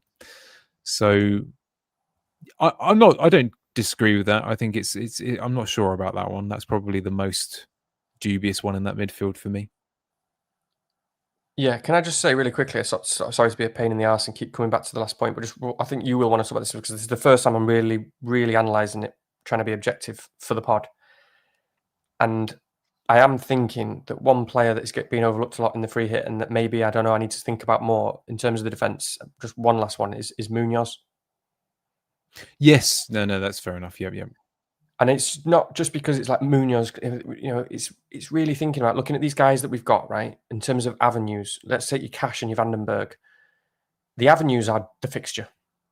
And that is basically it. You're not saying the avenues are attacking point. They're not, the attacking points aren't consistent enough from any of these guys to sort of say that that's an avenue. So the avenue is just the fixture, which albeit is very good. Now, Munoz isn't just Munoz anymore in terms of like last season. And being this guy who already was incredibly attacking player. Because, yeah, I think, again, beware of fans, I would expect United to score, given that Palace play on Thursday. But then again, we are consistently crap and consistently exceed my expectations in terms of how crap we are. And so he's part of one of the best defences in the league, Munoz. He is the best attacking defender in the league. But he's also started getting DEFCON quite regularly. And that's actually pretty mad when you add that into the mix. And I don't really know what that looks like when you've got the Palace system against the United system, because they both play the same system. They both play wing backs. Does that mean more kind of clashes for Munoz to kind of win tackles and make blocks and stuff when he's playing against someone on the exact same side? I don't know, possibly. But when you throw into the fact that you're talking about a 15-point player and he's getting DEFCON, I need to think about that more, When you think about the floor of the team, not just the ceiling, but the floor of the team as well. And we just talked about the fact that we've sucked out DEFCON from this team. Putting a Munoz in is all of those avenues in one person, just with not quite as good a fixture. Yeah, excellent in that last game. No, it's interesting you say that. I'm just wanted to double check where we are for. Okay, so yeah, so in recent games, so he almost got it last week. Maybe I'm looking at he hasn't got. Okay, so the last time he got it was at Bournemouth at home, and then Everton away. This was game week 7 and 8 actually. So he hasn't got it for a little while. Okay, so it's on the menu for him, but he's not got it. Yeah, it's possible. He got 9 last week, so he's hit it 3 times out of 12 games. But I don't want to undermine your point. It's still loads of. No, it's just one of these things, isn't it? Because they're playing United at home, and you say, "Oh, United are that's a tough fixture. They're a good team." But then you look at the home games. I mean, Brighton and Brentford are good teams, and they cleaned against both of them in the last 2 weeks. Well, let's put it in a different way. If you are going to squeeze an expensive defender into this team, is he top of your list? Possibly. Right now that I've just been thinking about it, I need to. This again. My thoughts will be different on Friday. So right now, I think possibly, because I'm not. Timber's right up there in terms of a solid, great player, but Chelsea looked very, very good against Barcelona. Although Liverpool looked good against Real Madrid. So what's going on with La Liga, and does that mean anything? But they did look very good. And Esteval, by the way, he needs to start playing, and he's starting. And if you were confident he was starting, you'd be much more confident of Chelsea scoring, which should tell you everything about him, the fact that he should be playing. But yeah, you're thinking about your Van Dijks, Timbers, and Munoz, but maybe Munoz probably is top of the list, actually. Yeah. For what it's worth, the longer the week's gone on, I've found good reasons in my head not to go for Van Dijk or Timber. So it's interesting that you say that, because I think Munoz is the only one where it's still on the agenda. The reason, I don't know why. Okay, so perhaps someone in the chat can explain this, or you can. But for whatever reason, this fixture, right, if we came round this week and we were still free hitting, I would have Gabriel in there still. Yeah, exactly. And I'd feel pretty good about it as well, because there's multiple routes to points. I think there is a chance for him to get DEFCON in a fixture like Chelsea away. There is a chance he could get a headed return, all the stuff, clean sheet. For whatever reason with Timber, I see him to be a little bit more likely to be a return against West Ham, a return against Leeds, or what. I know that has happened, which is why I think it. Yeah. But I don't see it as likely as against Chelsea. It doesn't feel in my bones as likely. So we'll see. I agree, but it is so hard to read, isn't it? Because again, we can't help it being partly based on outcome. None of us can. So the simple fact is, for example, Gabriel just came off the back of like 9, 11, 12, 10, 9, 12, 13. If somebody's getting 10 points a game, you're playing them every game. Doesn't matter, no matter what. But again, that's not really that logical, is it? Because it's kind of just outcome. And yes, he is slightly better than Timber, but he's not that much better than Timber, is he? Really not at all that much better. No. So it's an interesting point. It's what I mean. But anyway, I think I can't see me doing it for whatever reason. Midfield. What do you think here? So first of all, is there anyone there who you're like, well, I'm fairly solid on them, like 100% on them, 80% on them, that type of thing? Yeah, I'm locked on Salah, Foden, Sharda. Yep. Yeah, it just feels like the caliber's there, the opportunity's there. I mean, because the Sharda thing is quite nice, and again, it's for a bit more money because Dango is interesting and good, and that's one where you could happily go Dango, and he could easily be the one who scores. Sharda just feels like the sort of one who's just, I don't know, it feels even more special because you're never going to own him any other time, and he's a bit more expensive, and he is a bit more of the goal scorer, isn't he? Really. Saying that, maybe we're all underrating Dango a bit. I mean, he's looked really good recently. I mean, obviously there's the minutes thing, but it's funny, isn't it? Because Dango was brought in by Brentford because he is literally a numbers output man. Like that's what Brentford do. That's what Thiago is and was. It's Moneyball, isn't it? It's Moneyball shit. They're just grabbing these guys. They're not interested in what they look like. They don't care if they've got one leg. It's what the numbers are doing. And they just brought in. They just looked at Dango and was like, oh, this guy's strong, fast, athletic, and he puts out outrageous non-pen XG numbers. And they were all over that, laughing all the way to the bank. And that's what he is and that's what he does. And so, yeah. You know what? I don't hate the idea, actually, now that I'm looking at this, thinking about having him as well. Utara, Sade, and turning Vandenberg into turning Vandenberg into Munoz. Yeah, you know what I was trying to do there. No, but it will be nice to own Sharda, not least because he's a smooth operator.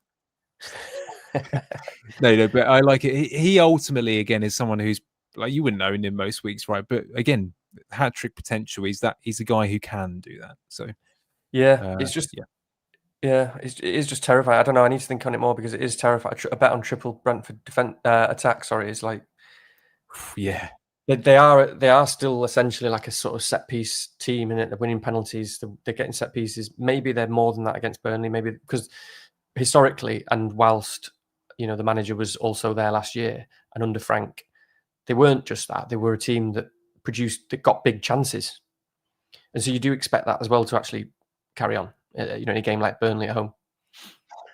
So it's just such a big bet, isn't it? It's difficult because you've got to give up one of those attacking spots, which we'll have to talk about the others. So, I mean, Rodgers is someone that I was like less keen on, obviously, last week and even at the start of this week. And it's annoying because it's kind of a bit silly because he did just get 2 goals, and he isn't really a player who typically gets 2 goals. Yeah, free kick and all that, yeah. And so I'm not definitely going to have Rodgers, but, I'm trying to sort of piece together and think about how I see it. I mean, did you see all the interviews? Did you see the interviews about him and what he said and what the manager said? No. Okay, so this is quite interesting. So it sort of said, so the manager was sort of saying wants him to up his numbers. And last year he got really good numbers and output, goals and assists. And he should be and will do that again this season. But he wants him to up his numbers, and he wants him to be producing more goals and assists. And that the fact that he's just got 2 goals will help that. So there's that. Now, there's also the fact that 2 goals does help that because it does help a bit of confidence. Then Rodgers had an interview and he said the manager's always on at me to get in the box more. And he's like, and I've just been a bit hesitant. And he's like, today I did put myself in there a bit more, and luckily one of them fell to me. So, I mean, obviously, you can go too far into these things, but I mean, first of all, so it's good. That sounds good that he wants to get into the box more. It's also bad that he's openly admitted like he's hesitant. I mean, that's his natural. That means that's his inclination. That's not great. That kind of says why he maybe hasn't got more goals and assists than he could have had, given that he's got the best minutes of any player at Villa, and he's the best player at Villa, and he's a sensational player. It's not great when someone's only just sort of admitting that they're generally quite hesitant of getting in the box. I mean, get in the box, but maybe he will learn, because if in terms of learning, if someone just says that and they haven't just scored, it's a bit more, that's very difficult. But when you've actually just scored 2 goals, it's a bit easier, isn't it, to sort of get yourself out of the comfort zone and get in the box more, if you like. I don't know. So that's all a lot of stuff there. But I'm suddenly thinking about this player. Okay, so hang on a minute. He's a derby. He's the sort of guy I expect to step up in a derby. Again, we're talking about a team that are on the up. They're winning lots of games. They're in a good place. He's just scored 2 goals. He's in a good place. He scored a free kick. He takes free kicks. And we've got all this stuff about wanting to get into the box more and should get into the box. So all of that sort of, at the moment, is enough for me to kind of very strongly consider having him in the free hit team. The flip side of that is that it's still just Morgan Rogers, and he isn't someone that you typically associate with a big ceiling. It isn't quite what maybe Gakpo, if Gakpo gets 90 minutes or something, could get. You know what I mean? This week. So it's quite a tough one, I think, but it also feels very nice and cozy because the minutes are so good, and he is so good. So I don't know. What are you thinking about Rogers? Yeah, I think okay, so I think it's fair to say that it is a little bit related to the lack of clear attackers that you can back from Villa in that fixture. I think there is a lot of that. Watkins doesn't look great on the eye at the moment. I know he could still do something, and the minutes are a bit ropey, aren't they? Marlon looks dangerous, but again, for managers like us who love the minutes, it's quite a hard one. I know that Eno's shouted him out in the chat. Marlon changed the last game. That's fair. So I do think that is. Sorry, go on.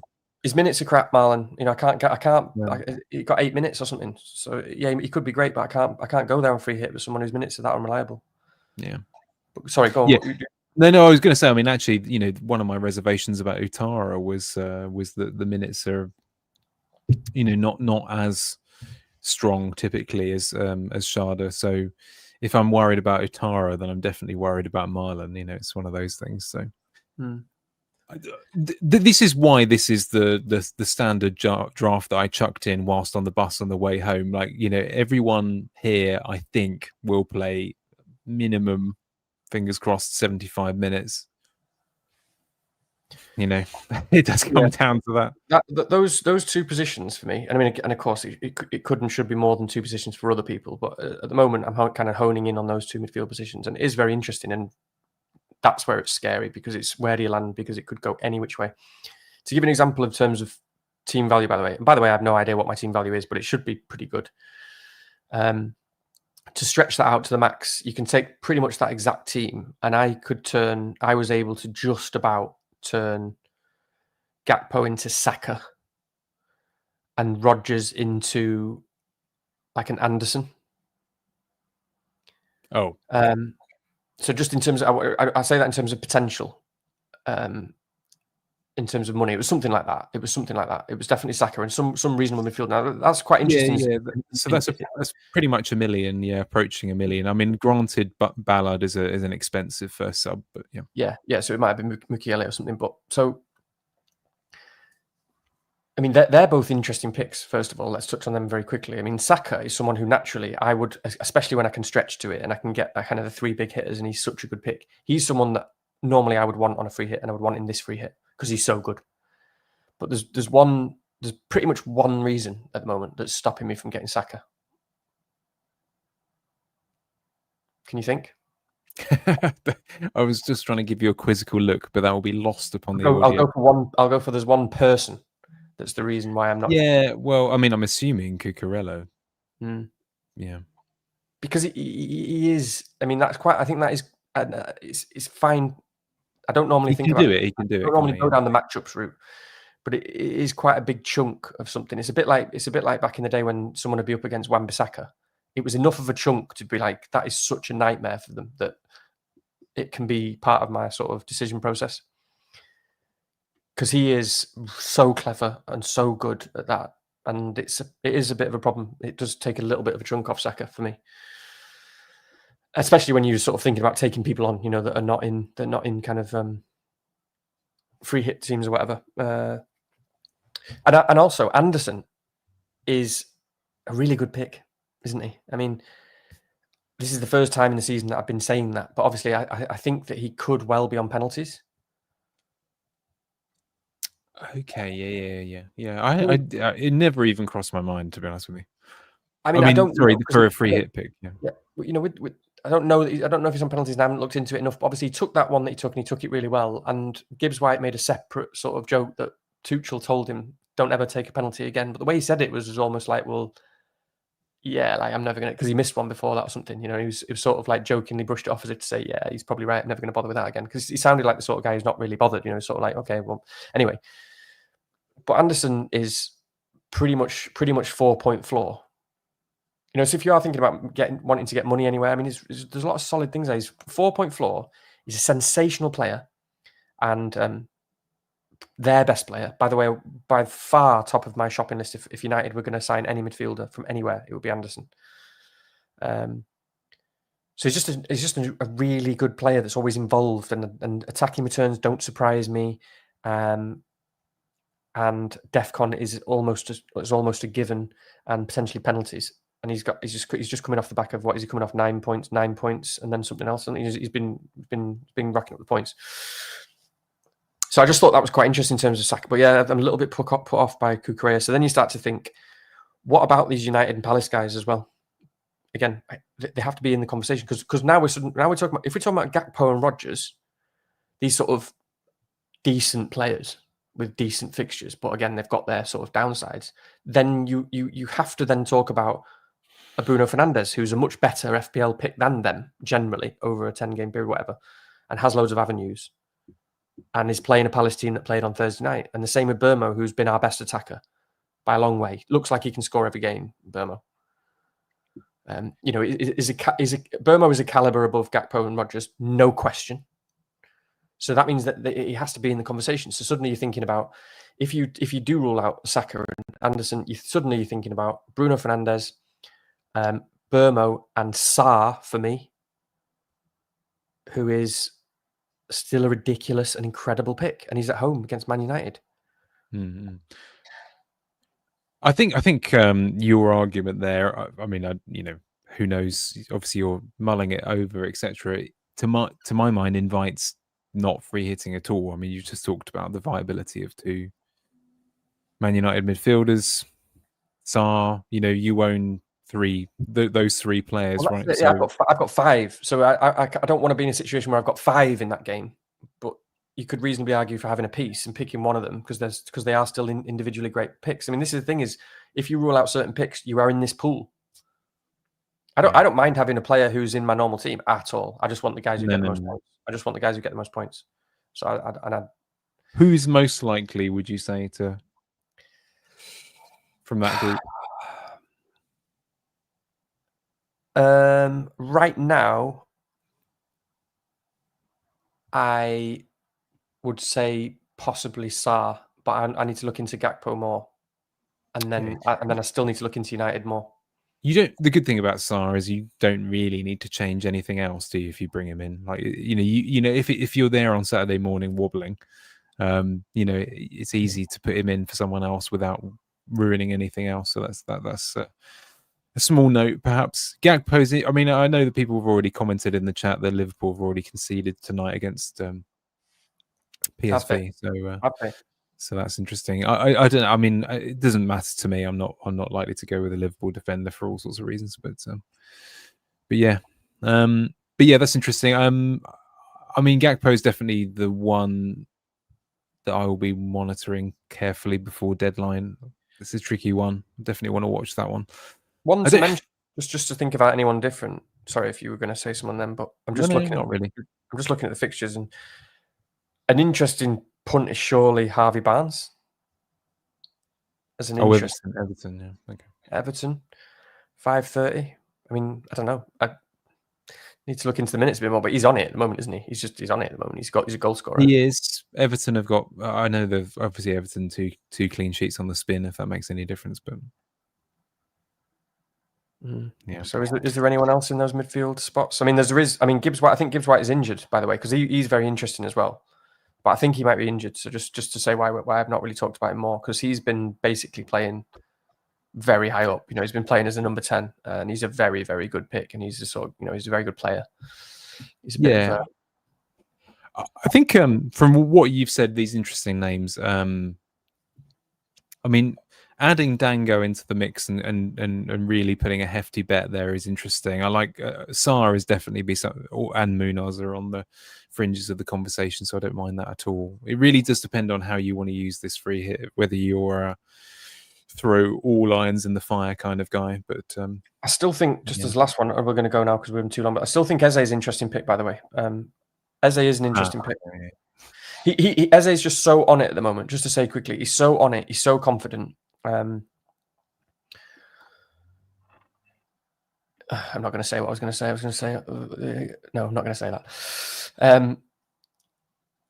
Yeah, he's so on it, so confident, and obviously, you know, the whole thing with Spurs, where they've got, you know, people are having to go over to Saka and like double mark Saka and all that stuff, and the space is opening up for him. You can easily see that kind of thing happening again in this game for Chelsea. He is incredible finisher and it's definitely an interesting one for free hit. Yep, absolutely. No, actually, I know Andy Martin earlier in the chat was considering as a triple captain 16. So that will be FPL folklore if he manages to go through with that. I'm sure that'd be quite interesting. I don't think we need to talk about the strikers, do we? It's so obvious. I don't think we do. I don't think. I mean, you had Watkins down as a possibility last week, but obviously that's gone. Exactly. Watkins would have been interesting, but the fact that he's actually confirmed that, like, he's been struggling with an injury all this time, and he said in the interview when he was talking about Rodgers, the goals are going to come for Ollie too. The goals are going to come for Watkins too. So he obviously feels good about him, and he's going to sort of play him, and he's hoping that those goals happen. And he's the sort of guy who could do it, the business in a derby. But then you click on his name, and even when he's sort of, you know, at best he's getting 65 minutes, and I'm not interested in that for a free hit. So, unfortunately, he's out of the mix. I can't think of anyone else. I guess Voltamard is obviously interesting, pretty reasonable pick, but the midfielders are too good. Yeah, nothing's. I mean, I'll just remind myself. Actually, there's the fixtures again. It's still Matessa, but again, it just feels underwhelming, doesn't it? If you're feeling very fruity, you can go for Richarlison. But yeah, I think that's probably a no from us. What can you do? So that's where we're at. Cool. Let's go back to that then. So yeah, I think that's a good summary of where things stand. I mean, actually, because we're very likely on free hit this week, unless something dramatic changes over the next night or two, there's no point looking at our own team. So that's saved me a little bit of time for something else. Yes. Okay. Well, good. And that's a thorough. Do let us know in the chat, even after the event, so to speak, who you do and don't like, what kind of shouts you do fancy. Be interested to hear what you are up to on your own decisions and drafts. But yeah, what we'll do then next week, I'll put out an announcement because I'm not entirely sure. Obviously, next week's not a double game week, but there's two deadlines in the space of a week, so we'll try and work out what we're up to, and we'll post about it either way as to what we'll do. Obviously, not much time, so just remember Tuesday and Saturday deadlines next week. And I didn't at any point other than in the chat give a shout out for like and subscribe. And of course, as a very professional podcaster, I'm doing it after 1 hour and 54 minutes.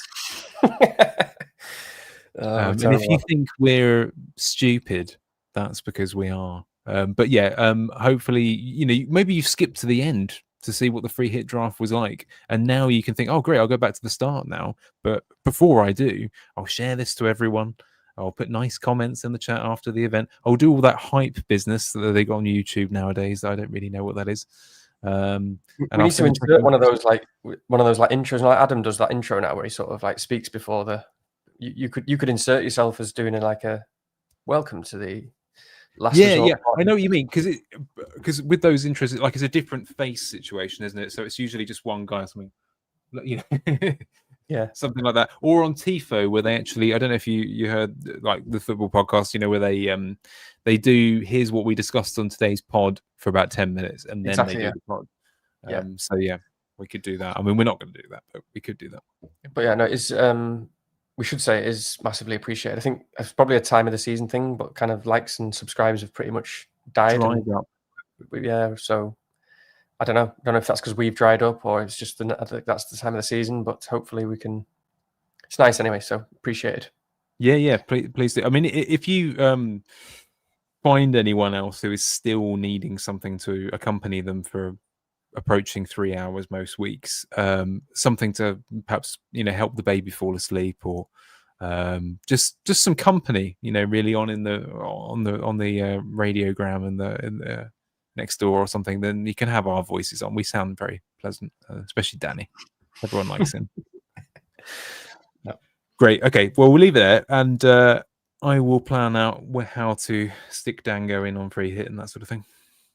Nice. Nice. Yes, we'll have nice few days. And what is it? Is it Saturday lunchtime deadline? That is unfortunate for me because I have another matinee play to go to. So I'll be checking the draft in Islington, where I'm popping to for a show. Oh, nice. Yeah. So we keep an eye on the leaks and stuff. Yeah, I'm going to be in a nice pub, I think, on Saturday afternoon. So hopefully that's enjoyable with the football. There you go. There we are. In the north, they go to the pub. In the south, we go to the theatre. Oh, by the way, I haven't told you this, and I've forgotten that we're still live. But I've had a run of seeing famous people when I've been going to shows lately. Yeah. So previous week, Michael Sheen, John Lithgow, that sort of thing. This week, couple of minutes until it starts, chap wanders in and sits in the front couple of rows. Ian McKellen.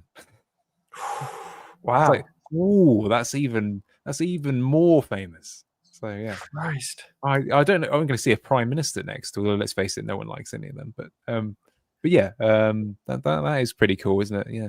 So he was there. Yeah. You sit in your players with Ian McKellen. I'll be in some rum pub, people getting glassed and up north in the land of the north. That like Mordor. Yeah. Exactly that. Yeah, we're down here in the Shires. Yeah, very good. Okay, cool. Well, we should wrap it up there. And if you're wondering what we're talking about, just rewind, and that's the FPL bit.